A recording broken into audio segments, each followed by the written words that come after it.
ഹരേ കൃഷ്ണ. എല്ലാ ഭക്തജനങ്ങൾക്ക് സ്വാഗതം. അടിയൻ്റെ വിനീതമായ നമസ്കാരം. ശ്രീമദ് ഭാഗവത്തിൽ കർദമ പ്രജാപതിയുടെയും ദേവഹൂതി ദേവിയുടെയും ചരിതമാണ് നമ്മൾ ചർച്ച ചെയ്തുകൊണ്ടിരിക്കുന്നത്. കഴിഞ്ഞ സത്സംഗത്തിൽ സ്വയംഭൂ മനു ദേവഹൂതി ദേവിയെ കർദമ പ്രജാപതിയെ ഏൽപ്പിക്കുന്നതായിട്ടും ഒരു തമ്മിലുള്ള വിവാഹം കഴിക്കുന്നതായിട്ടാണ് നമ്മൾ പഠിച്ചത്. വിവാഹത്തിന് ശേഷം അവരുടെ ജീവിതത്തിൽ എന്താണ് നടന്നതെന്ന് നമുക്ക് നോക്കാം. ഇതൊരു സാധാരണ ദമ്പതികളല്ല എന്ന് നമുക്കറിയാം. വളരെ ശ്രേഷ്ഠരായിട്ടുള്ള രണ്ട് ഭക്തരുടെ ചരിതമാണ് നമ്മൾ ഇന്ന് പഠിച്ചുകൊണ്ടിരിക്കുന്നത്. നമ്മൾ ചർച്ച തുടരാം. ഓം നമോ ഭഗവതേ വാസുദേവായ. ഓം നമോ ഭഗവതേ വാസുദേവായ. ഓം നമോ ഭഗവതേ വാസുദേവായ. നാരായണം നമസ്കൃത്യം നരം ചൈവ നരോത്തമം ദേവീം സരസ്വതീം വ്യാസം തതോ ജയമുദീരയേത്. നഷ്ടപ്രായേഷു അഭദ്രേഷു നിത്യം ഭാഗവതസേവയാ ഭഗവതി ഉത്തമശ്ലോകേ ഭക്തിർഭവതി നൈഷ്ഠികി. കൃഷ്ണായ വാസുദേവായ ദേവകീ നന്ദനായ ച നന്ദഗോപകുമാരായ ഗോവിന്ദായ നമോ നമഃ. ഓം അജ്ഞാനതിമിരന്ധസ്യ ജ്ഞാനാഞ്ജനശലാഘായ ചക്ഷുരുന്മിലിതം യേന തസ്മൈ ശ്രീഗുരവേ നമഃ. ശ്രീചൈതന്യമനോഭീഷ്ടം സ്ഥാപിതം യേന ഭൂതലേ സ്വയം രൂപകഥാ മഹ്യം ദദാതി സ്വപദാന്തികം. വന്ദേഹം ശ്രീഗുരോം ശ്രീയുതാപദകമലം ശ്രീഗുരും വൈഷ്ണവാംശ്ച ശ്രീരൂപം സാഗ്രജാതം സഗണരഘുനാഥാന്വിതം തം സജീവം സദ്വൈതം സാവധൂതം പരിജനാസഹിതം കൃഷ്ണചൈതന്യദേവം ശ്രീരാധാകൃഷ്ണപാദാൻ സഗണലളിതാ ശ്രീവിശാഖാന്വിതം ച. നമോ വിഷ്ണുപാദായ കൃഷ്ണപൃഷ്ഠായ ഭൂതലേ ശ്രീമതേ ജയപതാകസ്വാമിനിതി നാമിനേ. നമാചാര്യപാദായ നിതായ കൃപപ്രദായിനേ ഗൗരകഥാദായ നഗരഗ്രാമധാരിണേ. നമോ വിഷ്ണുപാദായ കൃഷ്ണപൃഷ്ഠായ ഭൂതലേ ശ്രീമതേ ഭക്തിവേദാന്ത സ്വാമിനിധേ നാമിനേ. നമസ്തേ സാരസ്വതേ ദേവേ ഗൗരവാണി പ്രചാരിണേ നിർവിശേഷ ശൂന്യവാദി പാശ്ചാത്യദേശധാരിണേ. നമോ വിഷ്ണുപാദായ കൃഷ്ണപൃഷ്ഠായ ഭൂതലേ ശ്രീമതേ ഭക്തിസിദ്ധാന്ത സരസ്വതീ നാമിനേ. ശ്രീവാഷമാനവേ ദേവി ദൈരായ കൃപാബ്ധിയേ കൃഷ്ണസംബന്ധ വിജ്ഞാനാദായിനി പ്രഭവേ നമഃ. മാധുര്യോജ്വല പ്രേമാഢ്യ ശ്രീരൂപാനുഗഭക്തിദ ശ്രീഗൗരകരുണാശക്തി വിഗ്രഹായ നമോസ്തുതേ. നമസ്തേ ഗൗരവാണി ശ്രീമൂർത്തേ ദീനതാരിണേ രൂപാനുഗവിരഗം സിദ്ധാന്ത വൃന്ദഹാരിണേ. നമോ ഗൗരകിശോരായ സാക്ഷാത് വൈരാഗ്യമൂർത്തയേ വിപ്രലംബരസാംബുദേ പാദാംബുജായതേ. നമോ ഭക്തിവിനോദായ സച്ചിദാനന്ദനാമിനേ ഗൗരശക്തിസ്വരൂപായ രൂപാനുഗൗരായതേ. ഗൗരാവിർഭാവഭൗമേസ്ത്വം നിർദ്ദിഷ്ടസജ്ജനപ്രിയ വൈഷ്ണവസർവഭൗമ ശ്രീജഗന്നാഥായ തേ നമഃ. നമോ മഹാവദന്യായ കൃഷ്ണപ്രേമപ്രദായതേ കൃഷ്ണായ കൃഷ്ണചൈതന്യ നാമിനേ ഗൗരത്വസേ നമഃ. പഞ്ചതത്വാത്മകം കൃഷ്ണം ഭക്തരൂപസ്വരൂപകം ഭക്താവതാരം ഭക്താഖ്യം നമാമി ഭക്തശക്തികം. വഞ്ചാകൽപതരുഭ്യശ്ച കൃപാ സിന്ധുഭ്യ ഏവ ച പതിതാനാം പാവനേഭ്യോ വൈഷ്ണവേഭ്യോ നമോ നമഃ. ഹേ കൃഷ്ണ കരുണാ സിന്ധു ദീനബന്ധു ജഗത്പതേ ഗോപേശ ഗോപികാ കാന്ത രാധാ കാന്ത നമോസ്തുതേ. ജയതാം സുരദോ പങ്കോർമമ മന്ദമതിർഗതി മത്സർവസ്വ പാദാംബോജം രാധാ മദനമോഹനോ ദിവ്യദ്വൃന്ദാരണ്യകൽപദ്രുമദ ശ്രീമദ് രത്നാകര സിംഹാസനസ്ഥോ ശ്രീമദ് രാധാ ശ്രീലഗോവിന്ദദേവോ പൃഷ്ഠാദവിസേവ്യമാനോ സ്മരാമി. ശ്രീമന്ദ്രാസരസാരം ദീവം ശ്രീവടത്തടസ്ഥിതാകർഷൻ വേണുസ്വനേൻ ഗോപീർ ഗോപീനാഥശ്രീസ്തു. തപ്തകാഞ്ചന ഗൗരാംഗീ രാധേ വൃന്ദാവനേശ്വരി വൃഷഭാനുസുതേ ദേവി പ്രണമാമി ഹരിപ്രിയേ പ്രണമാമി ഹരിപ്രിയേ പ്രണമാമി ഹരിപ്രിയേ. जय श्री कृष्ण चैतन्य प्रभु नित्यानंद श्री अद्वैत गदाधर श्रीवासदि गौरभक्तवृंद जय श्री कृष्ण चैतन्य प्रभु नित्यानंद श्री अद्वैत गदाधर श्रीवासदि गौरभक्त। हरे कृष्ण कृष्ण कृष्ण हरे हरे, हरे राम राम राम हरे हरे। हरे कृष्ण कृष्ण कृष्ण हरे हरे, हरे राम राम राम हरे हरे। मूगं करोति वाचालं भङ्गुं लङ्कायते गिरिं, यत्कृपातमहं वन्दे श्रीगुरुं दीनतारिणं परमानन्दमाधवं श्रीचैतन्यमीश्वरम्। हरि ओम तत्सत्।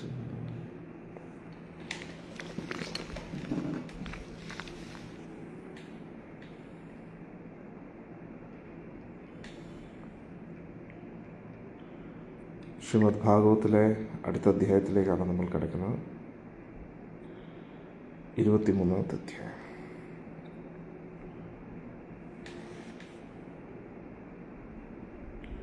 സ്വയംഭൂമനു അതിസുന്ദരിയായ ദേവഹൂതി ദേവിയെ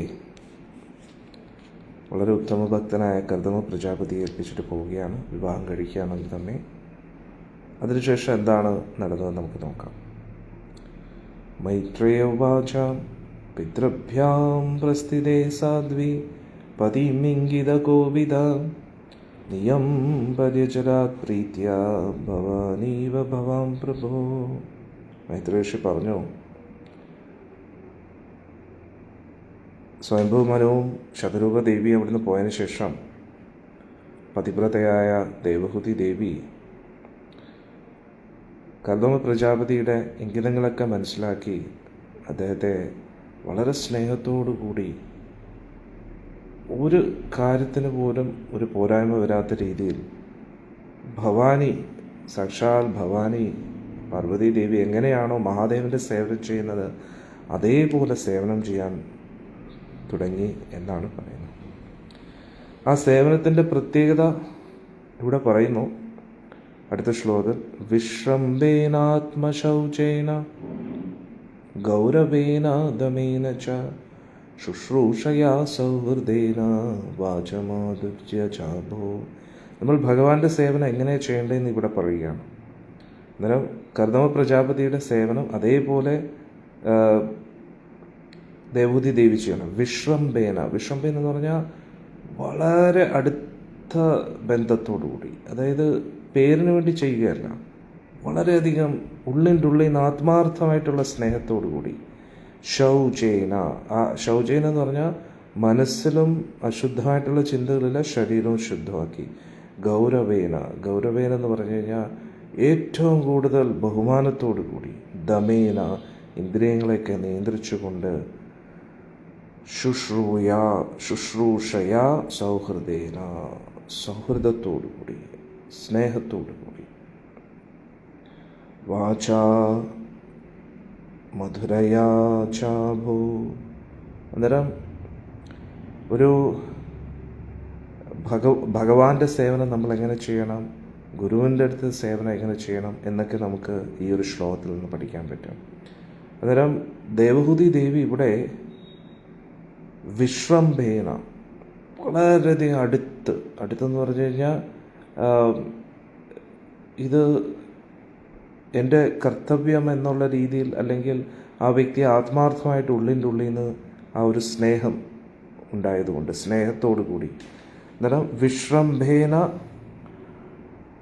ആത്മശൗചേന, മനസ്സ് ശരീരം ശുദ്ധമാക്കിക്കൊണ്ട്. ഗൗരവേന, വളരെയധികം ബഹുമാനത്തോടു കൂടി, വളരെയധികം ഇത് ഏറ്റവും ഇമ്പോർട്ടൻ്റ് ആണെന്നുള്ള രീതിയിൽ മനസ്സിലാക്കിക്കൊണ്ട്. ദമേന, ഇന്ദ്രിയങ്ങളെ നിയന്ത്രിച്ചുകൊണ്ട്. ശുശ്രൂഷയാ, സേവനങ്ങൾ ചെയ്യുന്നു. സൗഹൃദേന, ഒരുപാട് ഒരു സുഹൃത്തിനെ പോലെ. വാച, അത് മധുരയാ, വളരെ മധുരമായിട്ട് സംസാരിച്ചു. അന്നേരം നമ്മൾ ഭഗവാന്റെയും ഗുരു പരമ്പരയുടെയും സേവനം ഇങ്ങനെയാണ് ചെയ്യേണ്ടത്. ഇത് നമുക്ക് ഒരു എന്നേക്കുമായിട്ടുള്ള ഒരു ഇൻസ്ട്രക്ഷൻസാണ്. അതായത് വിശ്രംഭേന ശൗചേന ഗൗരവേന ദമേന ച ശുശ്രൂഷയാ സൗഹൃദേന വാച മാധുര്യ ച. അന്നേരം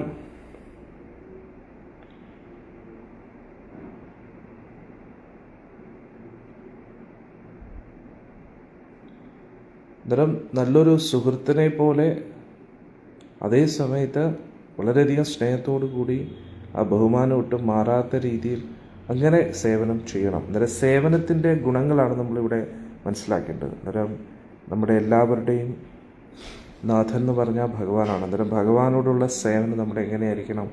വളരെയധികം അടുത്ത്, വെറും ഒരു ഔപചാരികപരമായിട്ട് ചെയ്യുന്ന പോലെയല്ല, ഉള്ളിൻ്റെ ഉള്ളിൽ നിന്ന് വളരെയധികം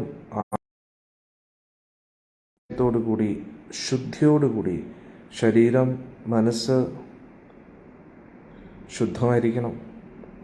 ഗൗരവേന, അന്നേരം ബഹുമാനത്തോടു കൂടി. അന്നേരം നമ്മൾ ഭഗവാന്റെ സേവനം ചെയ്യുമ്പോഴേ വളരെയധികം അടുത്ത് അതായത് നമ്മൾ ഭഗവാന്റെ പൂജാതി കർമ്മങ്ങൾ ചെയ്യുന്ന പൂജാരിമാരെ നോക്കിക്കഴിഞ്ഞാൽ അവർക്ക് ചിലപ്പം വളരെയധികം ഔപചാരികപരമായിട്ടായിരിക്കും അവർ ഭഗവാന്റെ സേവനങ്ങൾ ചെയ്യുന്നത്. പക്ഷെ ഒരു അടുപ്പം കാണത്തില്ല, ഒരു മുഖത്തൊരു പുഞ്ചിരിയോ അങ്ങനെയൊന്നും കാണത്തില്ല. നമ്മൾ നാട്ടിലൊക്കെ അമ്പലത്തിലൊക്കെ നോക്കിക്കഴിഞ്ഞാൽ വളരെ ഇതായിട്ടായിരിക്കും അവർ ചെയ്യുന്നത്. പക്ഷേ ഭഗവാനെ ഒരു വ്യക്തിയായി കണ്ടുകൊണ്ട് വളരെയധികം ഉള്ളിൻ്റെ ഉള്ളിൽ നിന്ന് ആഴത്തിൽ സ്നേഹത്തോടു കൂടി ഭഗവാന്റെ സേവനം ചെയ്യണം. ഇനി ചില വ്യക്തികളാണെങ്കിൽ എൻ്റെ കണ്ണ, എൻ്റെ മോനെ എന്നൊക്കെ പറഞ്ഞിട്ട് പറയും. പക്ഷെ അന്നേരത്തേക്ക് എന്ത് പറ്റും? റെസ്പെക്റ്റ് ഇല്ലാത്ത രീതിയിലായിരിക്കും. അന്നേരം ഇത് രണ്ടും മിക്സ് ആവരുത്.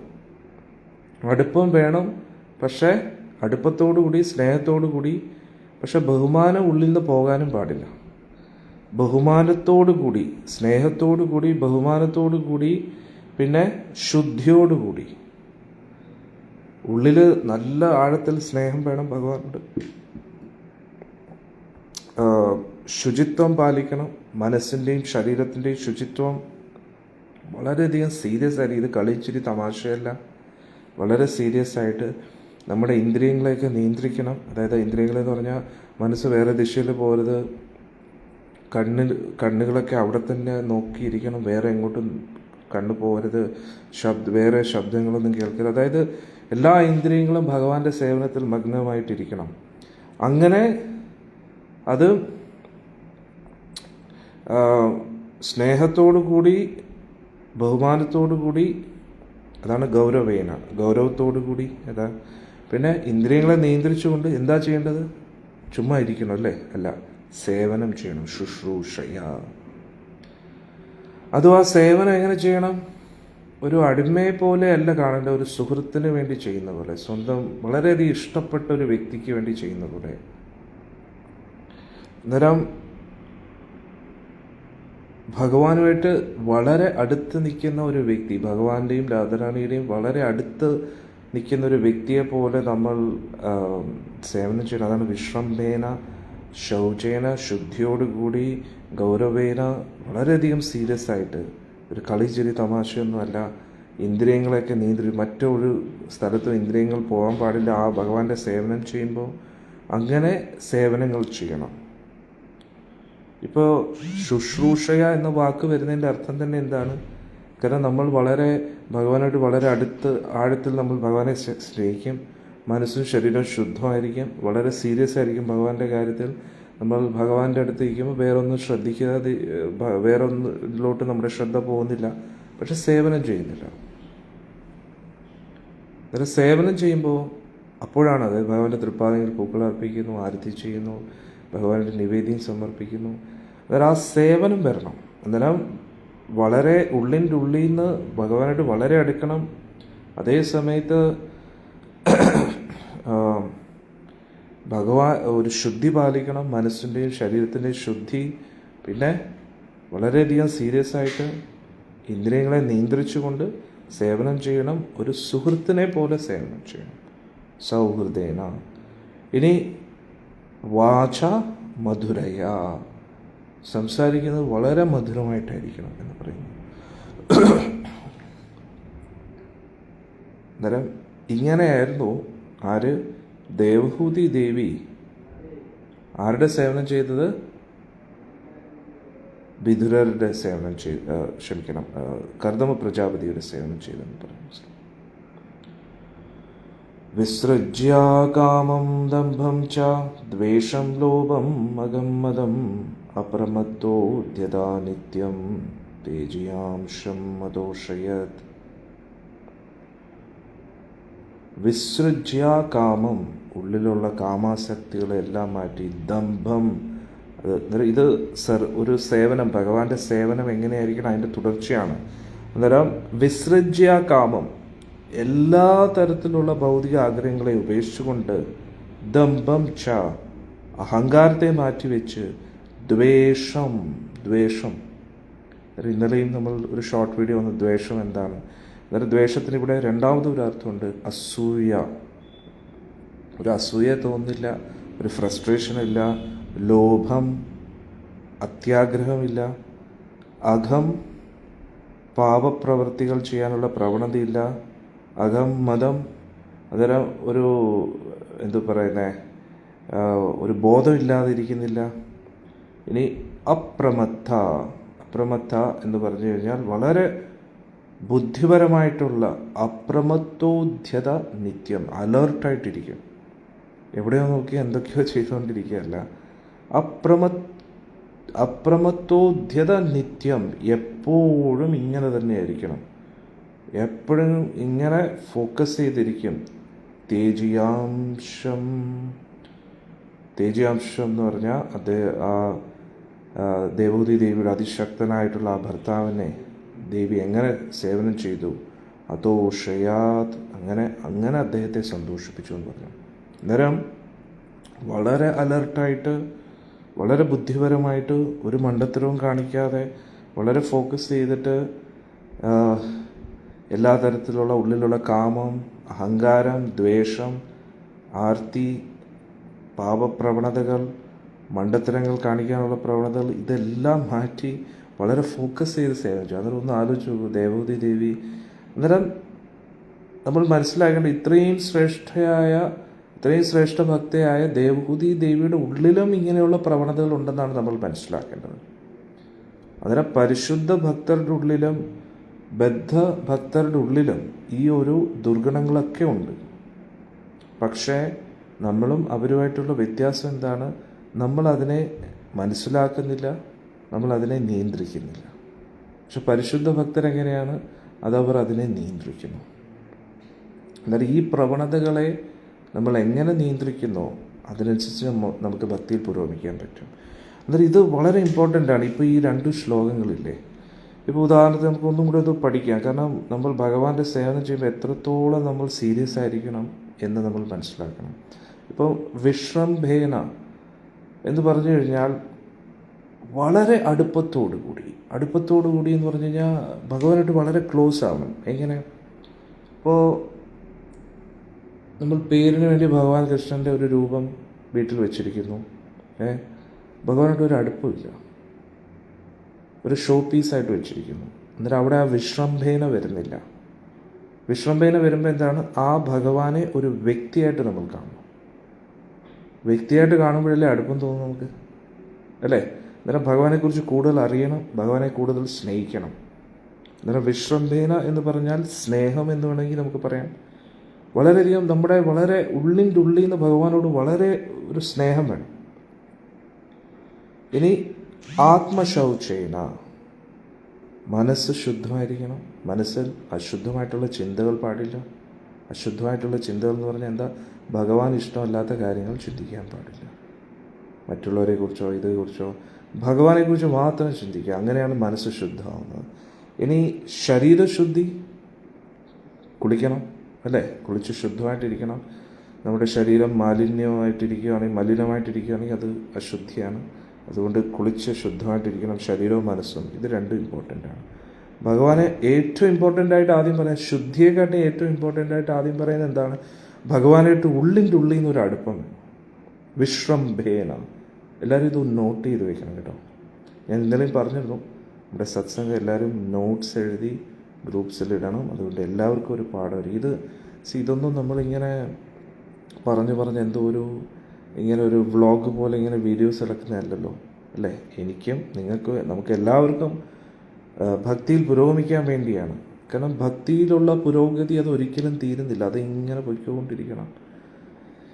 കാരണം എത്രത്തോളം പെർഫെക്ഷൻ കൂടുമോ അത്രത്തോളം നിങ്ങൾക്ക് ഭഗവാന്റെ അടുത്ത് നിൽക്കാൻ പറ്റും. ഇപ്പോൾ ഉദാഹരണത്തിന് പോലീസിലും മിലിറ്ററിയിലും നല്ല ക്വാളിഫൈഡ് ആയിട്ടുള്ള ആർക്കും ജോയിൻ ചെയ്യാം. അപ്പോൾ ഒരു പോലീസ് ഓഫീസറായിട്ട് ജോയിൻ ചെയ്യുന്നു, അല്ലെങ്കിൽ ഒരു മിലിറ്ററിയിൽ ഒരു സോൾജറായിട്ട് ജോയിൻ ചെയ്തു.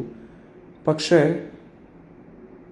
ഒരു പ്രധാനമന്ത്രിയുടെ അടുത്ത് നിന്ന് പ്രധാനമന്ത്രിയുടെ സെക്യൂരിറ്റി ആയിട്ട് നിൽക്കണമെങ്കിൽ ആ മിലിറ്ററി ഓഫീസറിന് അല്ലെങ്കിൽ പോലീസ് ഓഫീസറിന് എത്രമാത്രം ക്വാളിറ്റീസ് കാണണം. നമ്മളൊരു പ്രധാനമന്ത്രിയെ നോക്കുമ്പോൾ അദ്ദേഹത്തിന് ചുറ്റും ഒരുപാട് ഇങ്ങനെ എന്താ പറയുന്നത്, ഒന്നെങ്കിൽ സഫാരി സൂട്ട് ഇട്ടിട്ടോ അല്ലെങ്കിൽ കോട്ട് സൂട്ടും ഒക്കെ ഇട്ടിട്ട് കുറേ ആൾക്കാർ ഇങ്ങനെ നിൽക്കും, കറുത്ത കണ്ണടയൊക്കെ വെച്ച്, അദ്ദേഹത്തിൻ്റെ പേഴ്സണൽ ബോഡി ഗാർഡ്സായിട്ട്. അതായത് ആ ഒരു ലെവലിലേക്ക് ഒരു ആൾ എത്തണമെങ്കിൽ ആ വ്യക്തിക്ക് എത്ര പെർഫെക്റ്റ് ആയിട്ടുള്ള ട്രാക്ക് റെക്കോർഡ് കാണണം, അല്ലേ? ഒരിക്കലും ഒരു മിഷൻ പോലും പാളിച്ചുണ്ടാവരുത്, ഒരിക്കലും ഡ്യൂട്ടിയിൽ തെറ്റായിട്ടുള്ള സമയത്ത് വന്ന് കാണത്തില്ല, എപ്പോഴും കറക്റ്റ് പെർഫെക്ഷൻ ആയിരിക്കും, ഒരു തരത്തിലുള്ള ബ്ലാക്ക് ഹിസ്റ്ററി ഇല്ല, എല്ലാ മിഷനും കറക്റ്റായിട്ട് ചെയ്യുന്ന വളരെ അലേർട്ടായിട്ടുള്ള എല്ലാ തരത്തിലുള്ള ക്വാളിറ്റീസുള്ള ഒരു ഓഫീസറിനെ ആയിരിക്കും പ്രധാനമന്ത്രിയുടെ പേഴ്സണൽ ബോഡി ഗാർഡായിട്ട് വയ്ക്കുന്നത്. അങ്ങനെ ഒരു കൂട്ടം ആൾക്കാരാണ്. അതേപോലെ നമ്മൾ ഭഗവാൻ കൃഷ്ണൻ്റെ അടുത്തെത്താനാണ് ആഗ്രഹിക്കുന്നത്. അന്നേരം ഭഗവാനുമായിട്ടൊരു പേഴ്സണൽ ബന്ധം ഉണ്ടാക്കാനാണ് നമ്മൾ ആഗ്രഹിക്കുന്നത്. അതൊരു ഇമാജിനേഷൻ അല്ല, യാഥാർത്ഥ്യമാണ്. അന്നേരം ആ ഒരു അവസ്ഥയിലേക്ക് നമ്മൾ എത്തണമെങ്കിൽ നമ്മൾ വളരെ സീരിയസ് ആയിരിക്കണം ഭഗവാന്റെ കാര്യത്തിൽ. അന്നേരം ഇവിടെ പറയുന്നു വിശ്രംഭേന, നമ്മൾ ഭഗവാന്റെ ഒരു അടുത്ത വ്യക്തിയായിട്ട്, ഭഗവാനുമായിട്ട് വളരെ ക്ലോസ് ആയിട്ട് നമ്മൾ ഉള്ളിൻ്റെ ഉള്ളിൽ നിന്ന് സേവനം ചെയ്യണം. അത് വളരെ ഇമ്പോർട്ടൻ്റ് ആണ്. അന്നേരം ഇവിടെ ഏറ്റവും ആദ്യം വരുന്നത് വിശ്രംഭേന, ഭഗവാനുമായിട്ട് ഉള്ളിൻ്റെ ഉള്ളിൽ നിന്നൊരു വളരെ ഒരു അടുപ്പം ഉണ്ടായിരിക്കണം. അതാണ് ഫസ്റ്റ് ക്വാളിറ്റി വരുന്നത് ഒരു ഭക്തന്. ശൗചേന, മനസ്സും ശരീരവും ശുദ്ധമായിരിക്കണം. മനസ്സും ശരീരം ശുദ്ധമാണ്, പക്ഷെ വിശ്രംഭേന ഇല്ല, ഭഗവാനായിട്ടൊരു അടുപ്പമില്ലെങ്കിൽ ശരിയാകത്തില്ല. നമ്മൾ എത്രത്തോളം ഭഗവാനായിട്ട് അടുക്കുന്നോ അത്രത്തോളം ഭഗവാൻ നമ്മളുമായിട്ടും അടുക്കും. നമ്മൾ എത്രത്തോളം ഭഗവാനായിട്ട് അകന്നു നിൽക്കുന്നോ അത്രത്തോളം ഭഗവാൻ നമ്മളിൽ നിന്ന് അകന്നു നിൽക്കും. ഒരു നിരീശ്വരവാദിയെ സംബന്ധിച്ചിടത്തോളം വിഗ്രഹം എന്ന് പറഞ്ഞാൽ കല്ലാണ്. അന്നേരം ഭഗവാൻ ആ വ്യക്തിക്ക് വേണ്ടി കല്ലായിട്ടിരിക്കും. നമുക്ക് ഭഗവാൻ എന്നുള്ള ആ ഒരു ഭാവം ഉണ്ടെങ്കിൽ ഭഗവാനായിട്ട് നമ്മളുമായിട്ട് ഇടപെടും. അതായത് നമ്മൾ വിശ്വസിക്കുകയാണെങ്കിൽ അത് ഭഗവാൻ, അല്ലെങ്കിൽ പിന്നെ കല്ല് എന്നല്ല. അങ്ങനെ ചില ആൾക്കാർ പറയും, വിശ്വസിച്ചാൽ ഭഗവാൻ അല്ലെങ്കിൽ കല്ല്. അങ്ങനെയല്ല, അത് ഭഗവാനാണ് വിശ്വസിച്ചാലും ഇല്ലെങ്കിലും. പക്ഷെ നമ്മൾ ഭഗവാനെ വിശ്വസിക്കുമ്പോൾ ഭഗവാനായിട്ട് ഇടപെടും. നമുക്ക് വിശ്വാസം ഇല്ലെങ്കിലും അത് ഭഗവാനാണ്. പക്ഷേ ആ വ്യക്തിക്ക് വിശ്വാസം ഇല്ലാത്തതുകൊണ്ട് ഒരു കല്ലിനെ പോലെ ഇരിക്കും ഭഗവാൻ.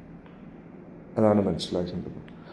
എന്നാൽ ഇവിടെ വിശ്രംഭേന ആത്മശൗചേന, അന്നേരം ഇതിന് വേറൊരു ഉദാഹരണം എന്ന് പറഞ്ഞു കഴിഞ്ഞാൽ, ഇപ്പോൾ ഉദാഹരണത്തിന് ഒരു കല്ലിൻ്റെ മുമ്പിൽ നമ്മൾ എന്തെങ്കിലുമൊക്കെ ഭക്ഷണം വെച്ചു എന്നിരിക്കട്ടെ. എന്നിട്ട് നമ്മൾ ആ ഭക്ഷണം എടുത്തു. അന്നേരം നമുക്കൊരു സന്തോഷം വരുമോ? ഇല്ല. പക്ഷെ ഒരു വിഗ്രഹത്തിൻ്റെ മുമ്പിൽ നമ്മൾ പ്രാർത്ഥിച്ച് ഭഗവാൻ പറഞ്ഞ ആ വിധിപ്രകാരം നമ്മൾ നിവേദ്യം സമർപ്പിക്കുമ്പോൾ ഭഗവാൻ കഴിക്കുന്നതായിട്ട് നമ്മൾ കാണുന്നില്ല. പക്ഷേ നമുക്കൊരു സന്തോഷം വരുന്നു നിവേദ്യം എടുത്തതിന് ശേഷം. നിവേദ്യം കഴിഞ്ഞ് അത് പ്രസാദമായിട്ട് എടുക്കുമ്പോൾ. അതെന്തുകൊണ്ടാണ്?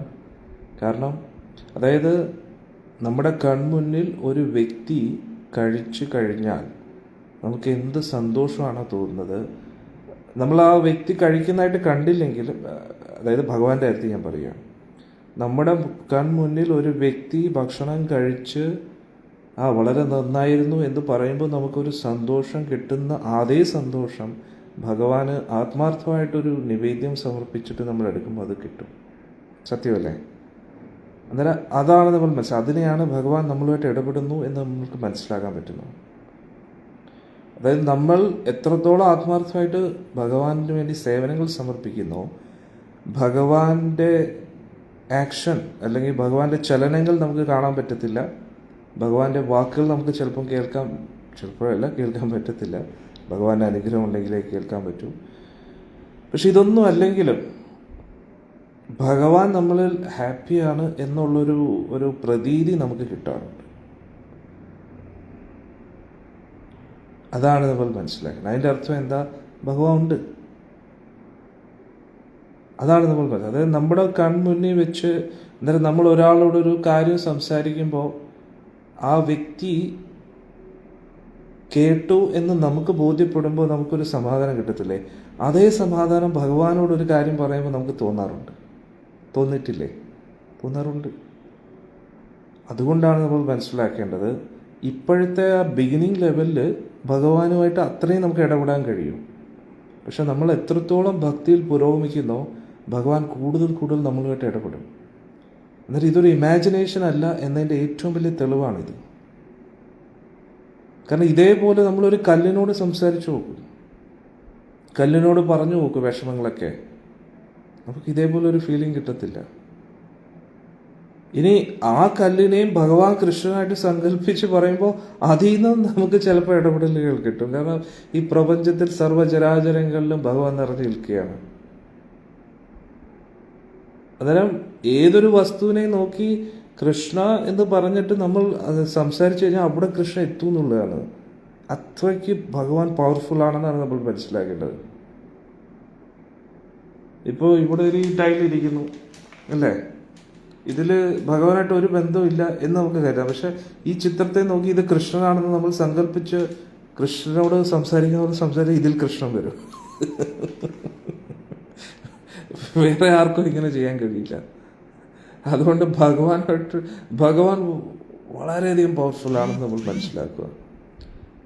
ഈ ലോകത്ത് എവിടെയും അദ്ദേഹത്തിൻ്റെ കണക്ടിവിറ്റി ഉണ്ടെന്ന് നമ്മൾ മനസ്സിലാക്കുക.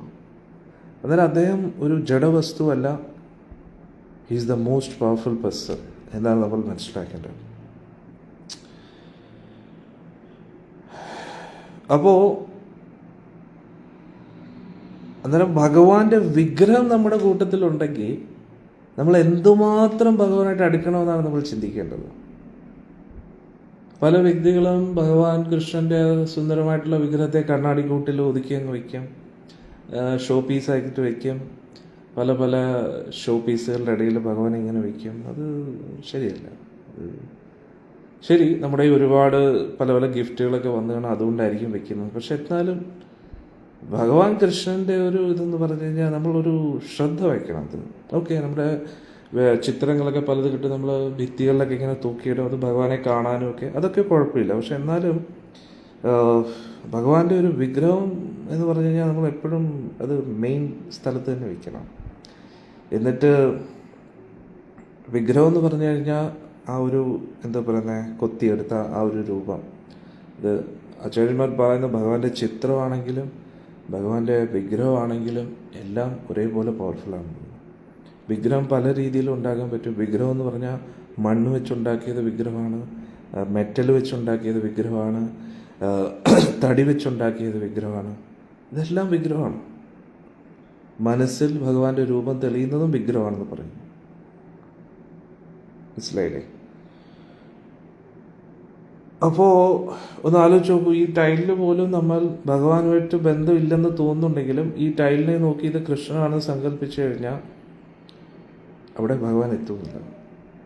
അത് നമ്മുടെ സങ്കല്പത്തിൻ്റെ പവറല്ല, ഭഗവാൻ അത്രയ്ക്ക് പവർഫുള്ളാണ്. അന്നേരം വിഗ്രഹം എന്തുമാത്രം പവർഫുള്ളായിരിക്കും എന്ന് ആലോചിച്ചു. നമ്മൾ ആത്മാർത്ഥമായിട്ട് ഭഗവാന് വേണ്ടി സേവനങ്ങൾ ചെയ്യുകയാണെങ്കിൽ എത്രമാത്രം ഭഗവാനായിട്ട് നമുക്ക് കണക്ട് ചെയ്യാൻ പറ്റും എന്നാണ് നമ്മൾ മനസ്സിലാക്കുന്നത്. ഇനി ചില വ്യക്തികൾ ഞാൻ ഭഗവാനായിട്ട് വളരെ ക്ലോസ് ആണ്, എൻ്റെ കൃഷ്ണൻ എന്നോട് ഇങ്ങനെ ചെയ്യാറുണ്ട് കേട്ടോ, അങ്ങനെ ചെയ്യാറുണ്ട്, എന്നെ ഞാൻ എന്നിട്ട് ഇങ്ങനെ പറയുമ്പോൾ എന്ത് പറ്റും? ഭഗവാനുമായിട്ടുള്ള ബന്ധത്തെ നമ്മളൊരു കച്ചവടമാക്കുകയാണ്. ഒരു ഭാര്യയും ഭർത്താവുമായിട്ടുള്ള ബന്ധത്തിൻ്റെ വളരെ രഹസ്യമായിട്ടുള്ള ബന്ധങ്ങളെ അവർ പരസ്യമാക്കുമായിരിക്കും എപ്പോഴെങ്കിലും? ഒരിക്കലും ഇല്ല. എൻ്റെ ഭർത്താവ് എന്നെ ഒരുപാട് സ്നേഹിക്കുന്നു കേട്ടോ, നിങ്ങൾ അറിഞ്ഞോ? എൻ്റെ ഭർത്താവ് എന്നോട് ഭയങ്കര ഇഷ്ടം കേട്ടോ, ഇന്നലെ ഞാൻ ഭർത്താവിന് വേണ്ടി ഇത് ചെയ്തു കേട്ടോ, ഇത് ചെയ്തു, അത് ഇത്. Why do we have to say that? അതെന്തിനു വേണ്ടി പറയണം? അങ്ങനെ ഒരു വ്യക്തി പറയുന്നുണ്ടെങ്കിൽ എൻ്റെ അർത്ഥം ഇതിൻ്റെ പേരിൽ എല്ലാവരും എന്നെ അംഗീകരിക്കണം, ബഹുമാനിക്കണം എന്നുള്ളൊരു പ്രവണതയിലോട്ടാണ് നമ്മൾ പോകുന്നത്. അതൊരിക്കലും പാടില്ല.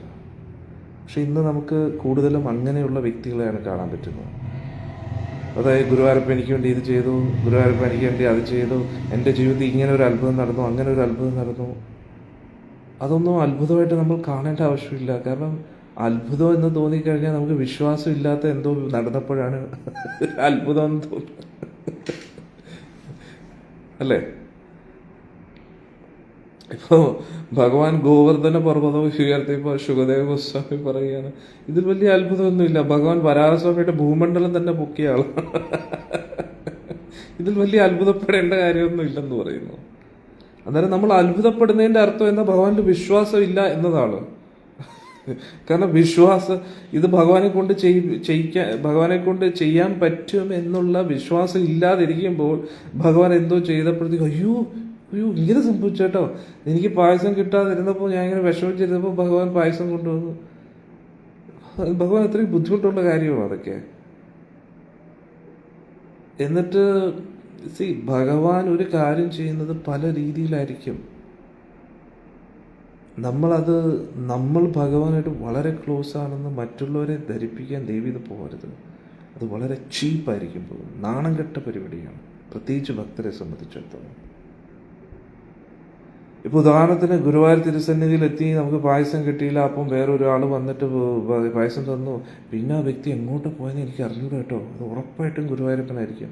ഗുരുവായൂരപ്പനാകാൻ ആ വ്യക്തി ഗുരുവായൂരപ്പനല്ല എന്ന് നമുക്ക് പറയാൻ കഴിയില്ല.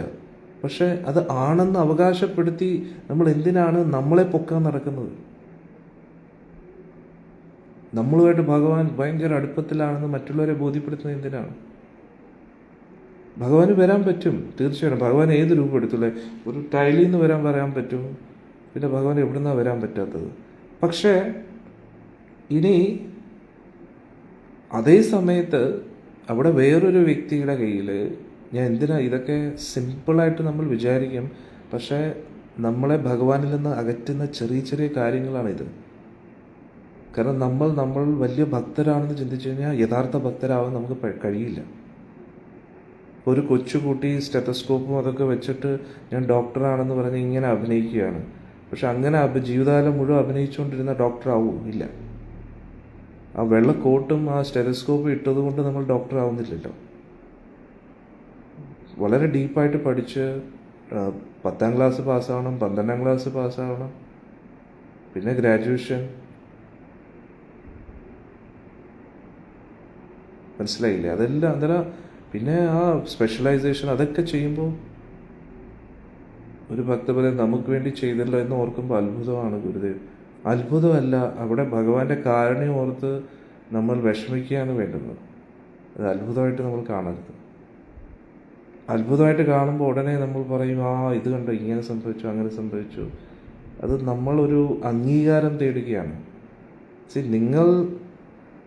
ഒരു കുടുംബ ജീവിതത്തിൽ ഒരു ഭാര്യയും ഭർത്താവുമായിട്ടുള്ള സ്നേഹബന്ധത്തെ നമ്മൾ പരസ്യമാക്കും? ഒരിക്കലും പരസ്യമാക്കത്തില്ലല്ലോ. പിന്നെ നമ്മൾ എന്തിനും ഇങ്ങനെ പരസ്യമാക്കണം? അതിൻ്റെ അർത്ഥം നമ്മൾ ഭഗവാനായിട്ടുള്ള ബന്ധത്തെ അല്ല മൂല്യമായിട്ട് കാണുന്നത്, ഭഗവാനായിട്ട് അത്രയ്ക്ക് ബന്ധമുണ്ട് എന്ന് മറ്റുള്ളവരെ ധരിപ്പിക്കുന്നതാണ് ഏറ്റവും വാല്യുബിളായിട്ട് നമ്മൾ കാണുന്നത്. അതിൻ്റെ അർത്ഥം നമുക്ക് ഭഗവാനായിട്ടുള്ള ഒരു ബന്ധമല്ല താല്പര്യം, ഭഗവാനുമായിട്ടുള്ള ഇത്രയും അടുപ്പം എനിക്കുണ്ട് എന്ന് മറ്റുള്ളവരെ ധരിപ്പിക്കാനാണ് നമ്മൾ ചെയ്യുന്നത്. ഈ പൂന്താനം തിരുമേനിയുടെയോ കുറൂരമ്മയുടെയോ ജീവിതത്തിൽ നടന്ന കാര്യങ്ങൾ അവരെല്ലാം എല്ലായിടത്തും പോയിട്ട് ഇങ്ങനെ പറഞ്ഞു എൻ്റെ ജീവിതത്തിൽ ഇങ്ങനെ നടന്നു, അങ്ങനെ നടന്നു എന്നൊക്കെ.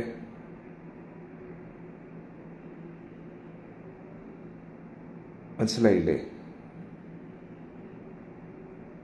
അന്നേരം ഒരു ഭക്തൻ പറയും, മറ്റുള്ളവർ പറയുന്നത് കേൾക്കാൻ ഒരു രസം, അതുകൊണ്ട് ഞാൻ എപ്പോഴും. പക്ഷേ നമ്മളതൊന്നും അല്ല കേൾക്കുക. അതുകൊണ്ട് നമ്മുടെ ഭക്തി പുരോഗമിക്കണമെന്നില്ല. അങ്ങനെയുള്ള കഥകൾ നമ്മൾ കേൾക്കുമ്പോൾ നമ്മളും അതേപോലെ ആയിപ്പോവും, അഭിനയിക്കുന്ന ഭക്തരായിട്ട് മാറിപ്പോവും. യഥാർത്ഥ ഭക്തർ, ഭഗവാനായിട്ട് അടുത്തൊരു ബന്ധമുള്ള ഭക്തർ ഒരിക്കലും ഒരാളോട് പോലും അത് പറയത്തില്ലെന്നുള്ളത്, ആരോടും പറയത്തില്ല. അങ്ങനെ പറഞ്ഞു കിടക്കുന്ന ഭക്തരല്ലെന്നേ അടിയൻ പറയൂ. കാരണം നിങ്ങൾ ഭാഗവതം എടുത്തു നോക്കൂ, ഏത് ചരിതങ്ങളും എടുത്തു നോക്കൂ, യഥാർത്ഥ ഭക്തർ ഒരിക്കലും അത് പറയത്തില്ല. അതിൻ്റെ അർത്ഥം ഭഗവാനായിട്ടുള്ള ബന്ധത്തിൻ്റെ മഹത്വം നമ്മൾ മനസ്സിലാക്കിയില്ല എന്നാണ്. യഥാർത്ഥത്തിൽ ഭഗവാനായിട്ട് അങ്ങനെ ഒരു ബന്ധമുള്ള വ്യക്തികൾ ഒരിക്കലും പറയത്തില്ല. കാരണം അവർക്ക് പേടിയാണ്, അയ്യോ എനിക്ക് ഭഗവാനായിട്ടുള്ള ആ ബന്ധം നഷ്ടപ്പെടുമോ. എന്നാൽ ആ ഭഗവാന്റെ ബന്ധത്തെയാണ് ഏറ്റവും മൂല്യമായിട്ട് കാണുന്നത്, അല്ലാതെ അതിൻ്റെ പേരിൽ അംഗീകാരം തേടാൻ ആ അംഗീകാരത്തെ അല്ല അവർ ഏറ്റവും ഇമ്പോർട്ടൻ്റ് ആയിട്ട് കാണുന്നത്. ഇത് പ്രത്യേകിച്ച് അമ്മമാരിലുള്ള ഏറ്റവും വലിയ പ്രശ്നമാണ്. കലിയുഗത്തിൽ അമ്മമാർക്കാണ്, സ്ത്രീജനങ്ങൾക്കാണ് ഭഗവാനോട് പെട്ടെന്ന് അടുപ്പം തോന്നുന്നത്. അത് ഭാഗ്യവതികളാണ്. ശ്രീമദ് ഭാഗവത്തിൽ വ്യാസമഹർഷി പറയുന്നുണ്ട്.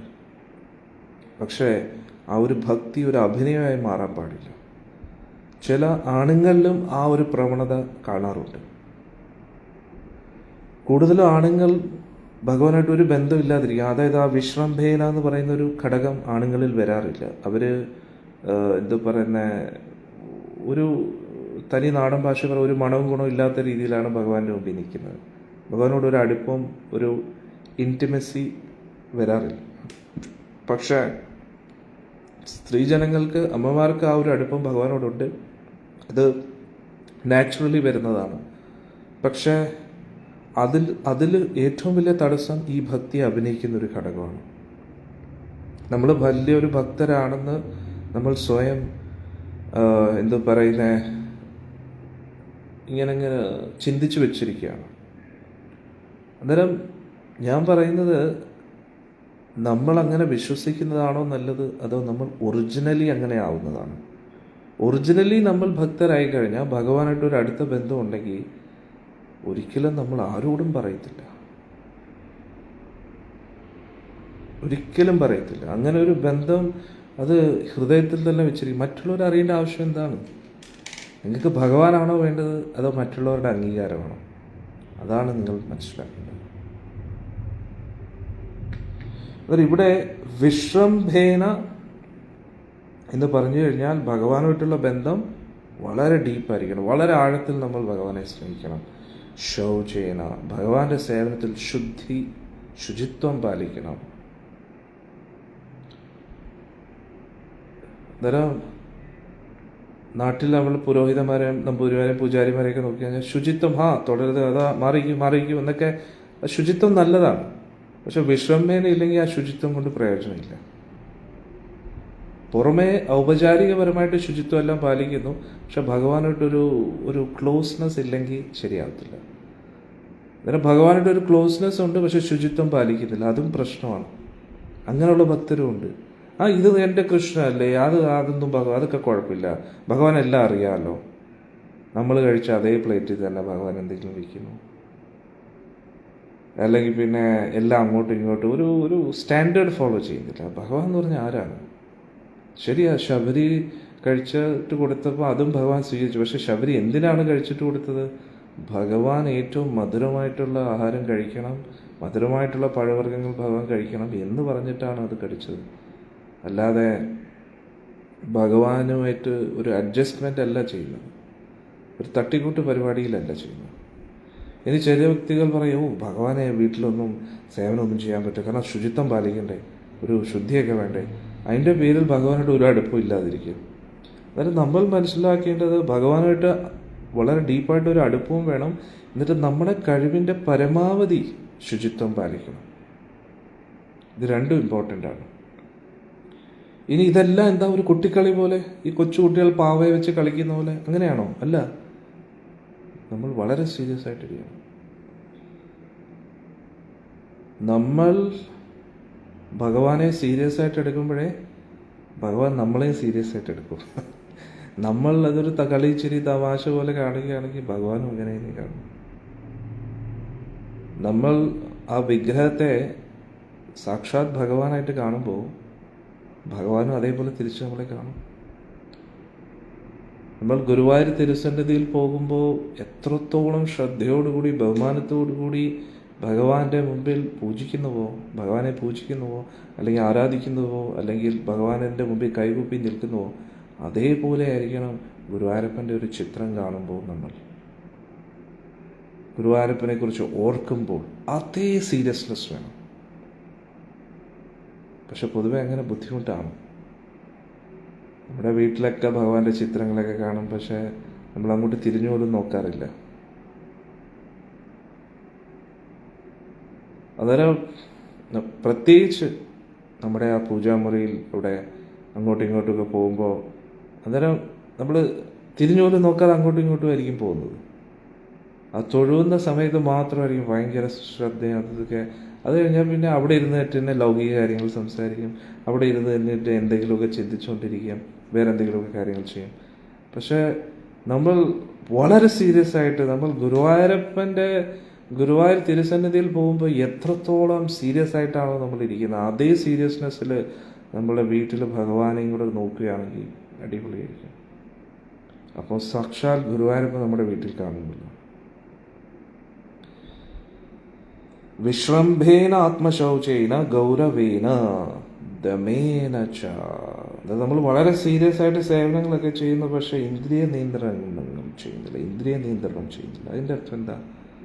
നമ്മൾ ഭഗവാന്റെ സേവനത്തിലിരിക്കുമ്പോൾ അങ്ങോട്ടും ഇങ്ങോട്ടും നമ്മുടെ ഇന്ദ്രിയങ്ങൾ പോകുന്നു, ഭഗവാൻ ഇഷ്ടമല്ലാത്ത കാര്യം ഭഗവാന്റെ മുമ്പിൽ വെച്ച് ചെയ്യുന്നു, ലൗകിക കാര്യങ്ങൾ ചർച്ച ചെയ്യുന്നത്. അവിടെയാണ് ഇന്ദ്രിയ നിയന്ത്രണം ചെയ്യേണ്ടത്. അതായത് ഭഗവാന് അന്നേരം ഇന്നത്തെ സത്സംഗത്തിൽ മെയിൻലി വിഗ്രഹസേവയെക്കുറിച്ചാണ് നമ്മൾ പറയുന്നത്. ഭഗവാന്റെ വിഗ്രഹസേവ എങ്ങനെയാണ് ചെയ്യേണ്ടത്, വീട്ടിൽ ഭഗവാൻ എങ്ങനെയാണ് ആരാധിക്കേണ്ടത്, അതാണ് നമ്മൾ മനസ്സിലാക്കേണ്ടത്. ഈ ശ്ലോകത്തിലൂടെ നമുക്കത് പഠിക്കാൻ പറ്റും. വളരെ ഉള്ളിൻ്റെ ഉള്ളിൽ നിന്ന് വളരെ അടുപ്പമുണ്ടായിരിക്കണം ഭഗവാന്. ശുചിത്വം പാലിക്കണം. ശുചിത്വം എത്രത്തോളം ആയിരിക്കണം? നമ്മളെ കൊണ്ട് പറ്റുന്ന പരമാവധി. ഇനി ഗൗരവം വളരെ സീരിയസ്. ഇതൊരു എന്താ പറയുക, കളിച്ചിരി തമാശയല്ല, വളരെ സീരിയസ് ആയിട്ട്. അതാണ് ഗൗരവേന ദമേനച്ച. ഇന്ദ്രിയങ്ങളെ നിയന്ത്രിച്ചുകൊണ്ട്. ഇന്ദ്രിയങ്ങളെ എങ്ങനെയാണ് നിയന്ത്രിക്കേണ്ടത്?